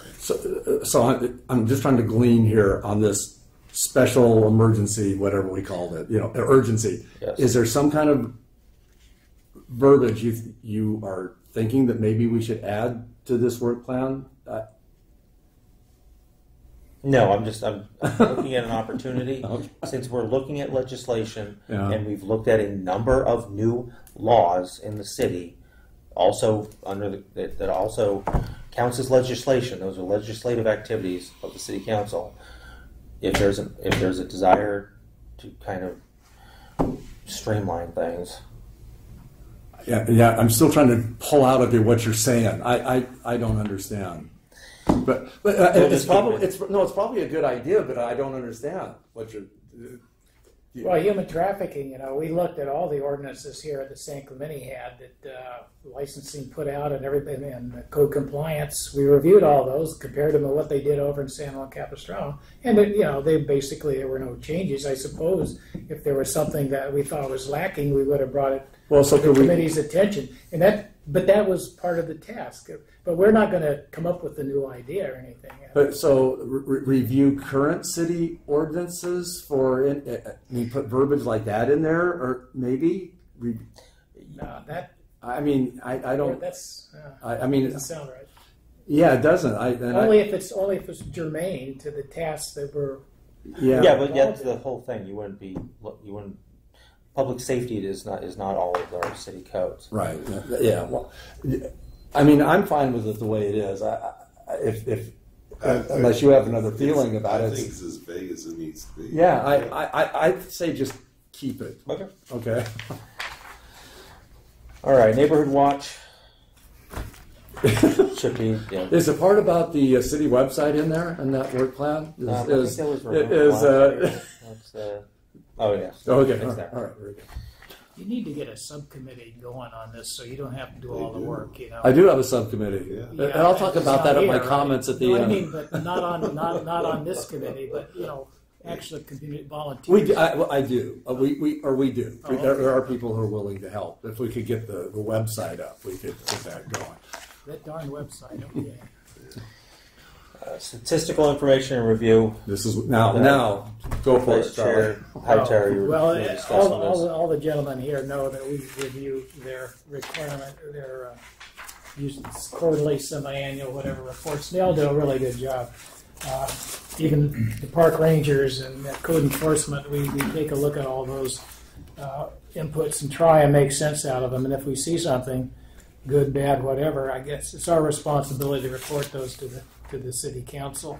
I think generally, the Orange County Sheriff's Department has done an excellent job. I've seen over the years that they've changed some of the figures of merit that they use in their measurements.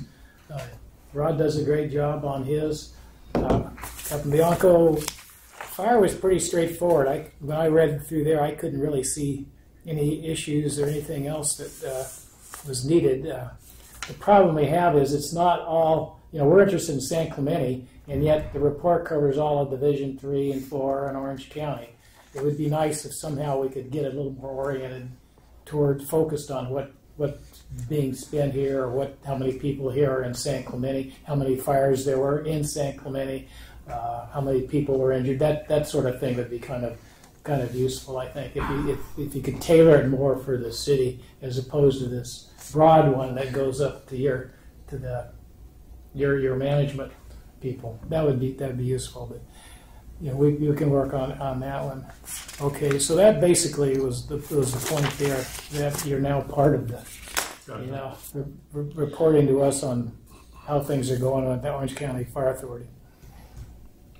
So on this one, if you would like to have the information that you just requested, I would add that to this, because the only thing that this requires is the current performance measures regarding OCSD, OCFA, care ambulance, marine safety, park rangers, and code compliance that are submitted by those groups, which to the city. There are performance measures that are submitted on a quarterly basis and annually get included in the city's budget. Right. That the information that you're talking about is not that information. It's additional information related to fire services, which I know that OCFA puts out. But if you're specifically looking for that to be part of this program, then I would recommend that you have that. No, I don't know if I want to put them into that. I mean, that's just a lot of work probably to. Hasn't Rob been good about when you ask for specific stuff, he gives it to you? I know that Tony would do the same thing. If I wanted specific information, they would certainly give it to us. Well, that's true. There may be a shortcoming on my part not asking specifics, but it doesn't preclude the work plan doesn't preclude us from gleaning more information than is right in here. So I think we could probably work it out that way. Yeah, if there were questions, we could just run them by you, and maybe you could provide them to us. If you don't, we'll get a subpoena. Yeah. Can I just a housekeeping type thing? I'm hesitant on naming care ambulance that. I would change it to contract ambulance service. Because it could change. Yeah. Or just ambulance service. Yeah, city contracted ambulance service is a good idea. Yeah. And whoever it could be. It could be the city may not. It's not contracted. That might the Orange County Fire Authority might take that over. So it's any ambulance. Yeah, exactly. Service. Yeah. That would be the wordage I'd put in there. Yeah. I'll make a track changes modification to the version in next month's packet, and if there's, I'll try to keep it general enough that whether it's contracted or not, and regardless of who's contracted, you'll get the right verbiage. There were item 6 on that. Review and analyze cost performance of care ambulance services compared to the cost performances that would be provided by the OCFA. I'm not sure I like that one. Is that really something we should be doing? Well, because it was. Yeah. Well, we should leave that in there because of the way it was brought forward. that might be a point of contention at some time. Yeah. Well, let's take care out of it anyway. Yeah, take care out of it for sure. But yeah. So is that something new, or is that old from when we used to do the ambulances when they did that? What do you they mean? Did that feasibility study? So years ago, when we did the ambulances down here, they did that feasibility study. They just renewed another 5-year contract with CARE. Right. So we don't have access to that information anymore to figure out the feasibility. It might be brought. But the Board of Supervisors could bring it up, even though there's a contract. They could review that contract, and the fact is, we should. Correct, but I mean, as far as our feasibility, we don't do the transport business right now, so we can't compare it to like in the past. No, we could compare it when we did it versus the feasibility of it. You know, we're talking about performance. You know, what's the current performance and what's the performance, the standard of care at this point, or holding the walls, or any of that stuff is kind of we're trying to. At some point, you can. No, I understand that, but when it says cost/performance, that's what we did in the past to figure out the feasibility of care versus OCFA. So that's. And I'm seeing that. Everything in the work plan, we don't have to we don't. It gives us the option or the possibility of. We don't work on everything exactly in the work plan. No, and I don't so want you to be disappointed when we Yeah. can't get that information and you're wanting stuff from number 6, or even for ourselves now, the county has walled us off. So we can't get a lot of information about care. I don't think that's going to be an issue. It's just like I said, it gives us kind of an open-ended thing that the city council wants us to have. When that's fine. It won't be a problem. I don't think. Yeah. Okay. All right. The next one, human trafficking. Is that the next one? Yeah. Yes. I think I'd just like to keep it. We're still working on implementing the entire, recommendation that we have. I think there's still a couple of things left for it. I think we'll revise this one to reflect what we've priorities, accomplished. what's been done, and Right. what's left to do, and be specific about I think that's a great idea. implementing Yeah. items, Right. priorities 2 and 3. Perfect. Yeah. Yeah. And there's a less than $1,000 is estimated possible cost. That could be for hardware for the plaques, or whatever it is. I don't think we spent any money on it yet. So Yes, if you much. do see this would be a great opportunity to budget for this item. If you see the cost for how many hotels are there in the city? 17 or something? I think it's 17. Okay, so at 100, could we budget Yeah, you like have $2,000 Keep for in it? mind- hotels in San Clemente. I don't know how many are. Going to participate? Yeah. But how much is things? But if we don't put in a statement of need, we ain't going to get it. Can we put in 2,000 instead of 1,000? No, that's too low. Too low. It is for just plaques and stuff. Oh yeah. If all 17 went in, I think like $100 a piece for each hotel would probably Easy, be. $100. Okay, what do you think? At least 3,000. Okay, we spend so little of our money that we're allocated here. Go ahead. Can we just put 3,000? The city coffers, thank you for it. Yeah. Of course, that means we have to fire 4 more park rangers. But that's okay. It's some cool lifeguards too. Well, we need to buy donuts though for those meetings. It's 17. We'll make it 3,500. It's about. That sounds like a good number. Sure. About $200 per. Okay, perfect. Because there is artwork and things involved besides art. Okay, so you're going to change that. And then we go on to technology review. E-bicycle traffic safety. There's 2 on that page. Yeah. E-bicycle traffic safety. Yeah. I don't think there's much. Honestly, we have good direction to keep on evaluating the. Actually, I think you've got a lot of support for e-bicycle stuff right now. I think there was some discussion at the city council about even, having the public safety look at it, but it was like it's already part of your work plan. I just want to make sure that we'll compile bicycle traffic data, The only thing that changed in order to identify any measures the city could take to help mitigate these occurrences. Honestly, this is broad enough, and I think it's... And what are we budgeted for that? That one's another less than 1,000. Oh, I don't see a lot of costs associated with that. I don't. Yeah, there's. The project ends with the committee will identify any measures the city could take to help mitigate. So all the cost is to send whatever we say to staff. That's all. That's the only cost of the thing, right? Yeah, staff time. It's just going to it would just be staff time. The committee will forward any recommendations for a review to the city council. Once those recommendations are forwarded, then that's at that time staff would ask for appropriations. Okay. All right. Oh, that's good. Right, So they fine, room. fine Okay. there, yeah. All right. I don't want to be limited to just that because you're gonna have, if you're gonna do an educational thing, it'd be a lot of printing costs and all that. And they could still. Well, The committee, though, wouldn't have the authority to just move forward To with say, education. we're gonna print the committee only has the authority to create recommendations to send to council for their review. So, and they could approve money if it was needed. There you go. Okay. Now we're technology and review. We gotta head off to my next meeting. Oh. I'll call Tony just to get a recap. You guys have any please questions? please rely Have you been taking notes? OCSD resources. I'm just going to read all of it. Well, nice to see you, Chief. No, it's nice meeting everybody.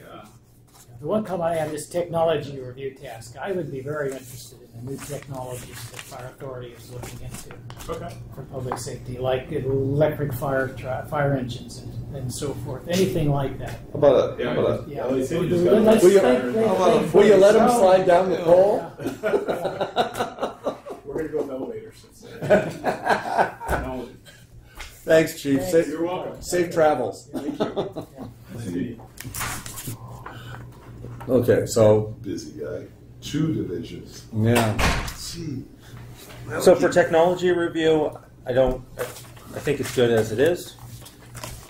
Yeah, we didn't do much on it this year. Yeah, and then Isn't it- review of urgent matters. What's that? And then review of urgent matters. I would keep Aren't that. you two guys at technology and review? I think so. I know Okay. I was on it.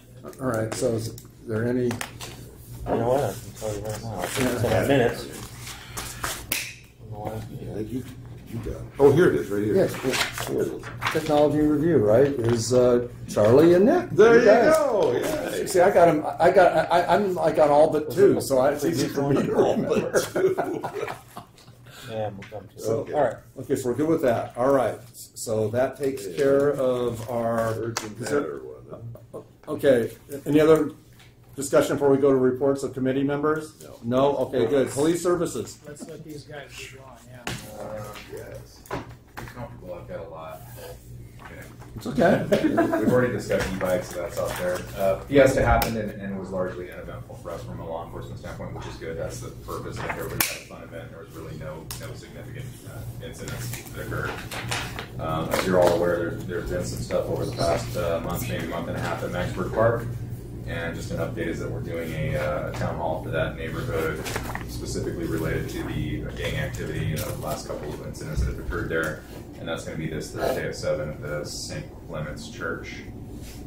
And so we're just going to go and engage with the community there and kind of offer some outreach, let them know what we're doing, what the city's already done and proposing to possibly still do, and then what they can do to help kind of secure up their own places. So, Tony, can I ask you, what was the second incident? there was a group fight there that after the shooting. I want to say it was like maybe 2 weeks, maybe just less than 2 weeks. There was a fight there one evening between a group of individuals, and one subject was recovered later at the hospital with some stab wounds. We're not certain. This one has almost no leads. The victim's not cooperative, and no one else is either.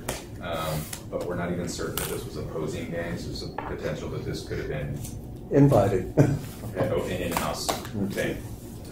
Family. So, Yeah. What time is the meeting? At 7 p.m. 7 o'clock. On Thursday. And then, obviously, you guys know we had a fatal traffic collision on Saturday over by the Ralphs. And there's some social media conjecture going around trying to tie that to cars with coffee and speeding or reckless driving. And the indication up front is that it was the result of a medical incident that happened to the driver, not reckless driving. Although the medical incident, I'm told, caused him to accelerate at a very high rate of speed into those trees, and he was ejected. So possibly a heart attack. I don't know. Was he wearing a seatbelt, do we know? He was not. His daughter was. She survived, but sustained some significant injury. She was ejected as well. Wow, they were going fast. Exotic This is on the freeway. No, it was on Camino de los Maras right Like there. Ralph's grocery and all. store, yeah. Yeah, he's How long? what? I would Clamped down on that. They got a couple of Huh? trees. No, he Maserati. clamped down on the something happened to him. He clamped Apparently, down the it's what I accelerator and understand, just it flew was through and hit a tree. It was. I heard it caught on fire and everything, so it was pretty. And it didn't roll. And that's what I And said when I it first went heard over. it. How could he go that fast? But if he just hit the accelerator and went off the roadside, he could have got that to 50. You hit a tree at 50 miles an hour. That's a stop. That's a quick stop. Is there anything else we can do to help you, or here? So you want to talk about flock? We're good. Flock's still in a holding pattern, but it's getting. A holding pattern. Like you're talking about The homing pigeon. maybe a couple of new places at the park or around the park. Yeah. The city's authorized them to kind of increase the contract for 6 more cameras specifically for traffic. We can't get the ones we paid for. How do we get 6 more? Oh, that's good. I mean, we're already buying more. It's only 2 years. Only 2 years. Oh, God. I mean, like, That's awesome. when are we going to see some? Because it's a cherry patch out there for that stuff. For those cars. For sure. Yeah. And Where is it at? Is it still at the city manager's office? No. Where is it at? It is at the installation phase where city staff is identifying where we want it to go. And the reason that city staff is involved in this is because we have a transportation management program in our public works division, and they're one of their main concerns is reducing the liability of the city, and just can't just throw up stuff anywhere. Well, around apparently you can in every other city in Orange County because they didn't take 2 years to get them in every other But city. we're a quality of life city. plus, they don't have the staff. No, They're short. Yeah, really. And this is not what? necessarily the top priority. There's a retention problem here. Who's in charge of retention in this city?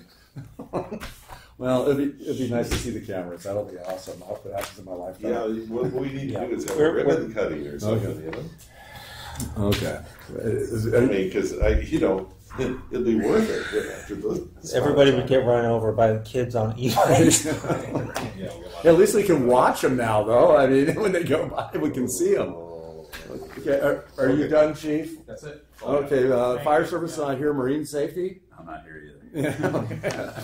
Okay, I'm going to defer my comments until after committee members. I think he needs to say something. Well, yeah, he's got that letter. He's done. He's disengaged. Since the last, so we're coming to wine. Talk about the kids going back to school. Labor Day is coming up in 2 weekends, and then that's pretty much the summer's over. Since the last meeting, we've had 515 rescues and swimmers in distress, and 0 drownings. So that's a great news for us. And we had a really good rescue. I don't remember the date, but between our last meeting and now, up at North Beach at Couple Short Trailers, an individual had a couple of caretakers, ran off in the water fully clothed with big surf, and started ripping down towards the north, probably almost halfway down to the trailer courts, and 2 guards responded from North Beach, and luckily they responded in time, got to him. One got to him when he was having a seizure in the water, and someone from the trailers called and said it looks like they're fighting, it looked like they were fighting, and then he had a second seizure in the water, but it all ended well with that, and then talk about the JG's done with and whatnot, so I'll keep it short. How many graduates from your 840. That's sweet. Wow. Yeah, 800. Wow. That's a record for participants in one summer. Wow. All right, Nick.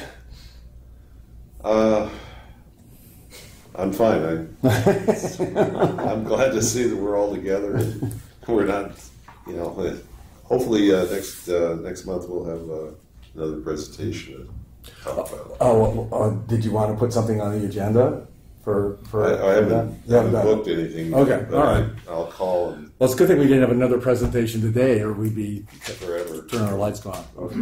Charles. Oh, again, just thanks for helping with the human trafficking meeting. I think you guys did a lot of great work there and came up with a good product at the end. And Todd's presentation I thought was very moving. He gets involved with that and sees it. And I've heard the same story from others, so it's a very important thing that we've been addressing. So I feel good about working on that committee. Okay. On the human trafficking thing, actually the only thing I contributed is we talked before and you said you wanted to get it down from 5 awards to 3. and I that's all I did. You were great. It was facilitator. good. You were, yeah. So the last thing is, I'm just going to assume, and I think we should all assume that everybody's going to be here. It's 4th Tuesday of every month at 3 o'clock, unless there's a published change. And if you can't make it for some reason, if you could email somebody and just let them know that you're not coming, would be just a nice thing. I mean, what if I would have said I couldn't be here and you guys came and we expect to have a quorum, we wouldn't have a quorum. So. What do we do then if we don't have a quorum? You go home. There's no quorum. That's it. The meeting is canceled, and which is fine. If it happens, it happens. But if it is, and these guys don't need to come, and we know ahead of time. Yeah. So if there's a problem, just email or text Adam or do something and say I'm not coming, so he can gather the ducks together. You might want to make phone calls or something too beforehand, just to remind us. Nick used to do that. I think. Gosh, I guess. But. Or you can delegate it. I've always learned that as a manager, you've got to, when you have a meeting, you need to be responsible. You need to call people. I guess. That's what you need to do is delegate this stuff. I can't delegate it to Hart. Well, he's got 2 people that they delegate. I can help. If all of the required voting members give me their personal cell phone, I will put a calendar invite on your phone with an alarm for the 4th Tuesday of every month at 3 p.m. Make it, yeah. Well, you could come on Monday, though, the alarm. It's already been done. I mean, it's on mine. I don't know. Well, anyway. Not the alarm. Maybe. Yeah. It's a standing meeting. I mean... Is this what I'm saying about the reminders? It kind of like... I don't know. I don't know what to say. Do you need a reminder? No. Because then you can remind everybody else. Okay. That's we're big guys. We can handle it. I'll be here. I know. I assumed everybody was. I'll be here to support you. Okay. And the last thing I have, you see, not too worried. I'd like Nick in the past when we've had presenters and whatever has written up a really nice thank you letter to whoever's boss is the people come to their boss and on city letterhead, and Nick has done this on his own, and I'd like to see some facility for when we have presenters. I'll be happy to do the direction or the verbiage, but I'd like that to come. I think staff could print up the letter that he doesn't have to go get his own. We have to get your own stationery and print it up. Well, I don't. I think we. Yeah, you gave me the stuff. Yeah, we gave. Well, we'll give you stationery. Oh, I don't. I want somebody here to type up that letter. You give me the stationery, I'll handwrite it out. Yeah, somebody here can do that. Okay, it's like a paragraph. Somebody I don't have a typewriter. I don't know. Anyway, so. That shouldn't be too much. Is that reasonable? Yeah. I mean, we're adding work. It's overtime. To staff, it's going to cost time and a half. But other than that, I set a precedent. It's one paragraph, or I'll do it in crayon. You can take it on city letterhead. No, I think this is something that we can. Okay, thanks. However, you did sign. Oh yeah, the document. I'll sign it. Okay, and he signed the last one. Yeah, I did, but I didn't realize that Nick was doing the work to put it together. I just think that's something that's come from staff. I mean. You shouldn't have accepted the chair if you didn't do that. if it came with having a typewriter, I wouldn't have accepted it. I think it's time to move to adjourn the meeting. It is. Please move to adjourn the meeting. I just did. I have a report. We got staff report. Oh yeah. Oh yeah. I'm sorry. 2x2s. Has everybody been contacted for the 2x2s of the EOC? You had mentioned it earlier. I just want to confirm. I heard it was September 1st. I didn't get it. Got locked down. I don't know what time. Yeah.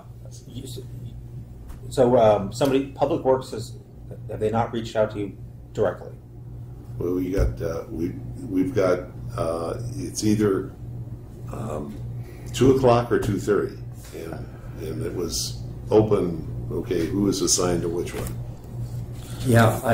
Is everybody? What are you You've talking been about? contacted by the Public Works Department about a 2x2, like 2 committee members going down to the EOC for a tour. I have not been contacted. Check here. He's been out of town. So Well, check no, your I have email. trouble because I didn't get. I the got an password. email from Public Works and I couldn't open it.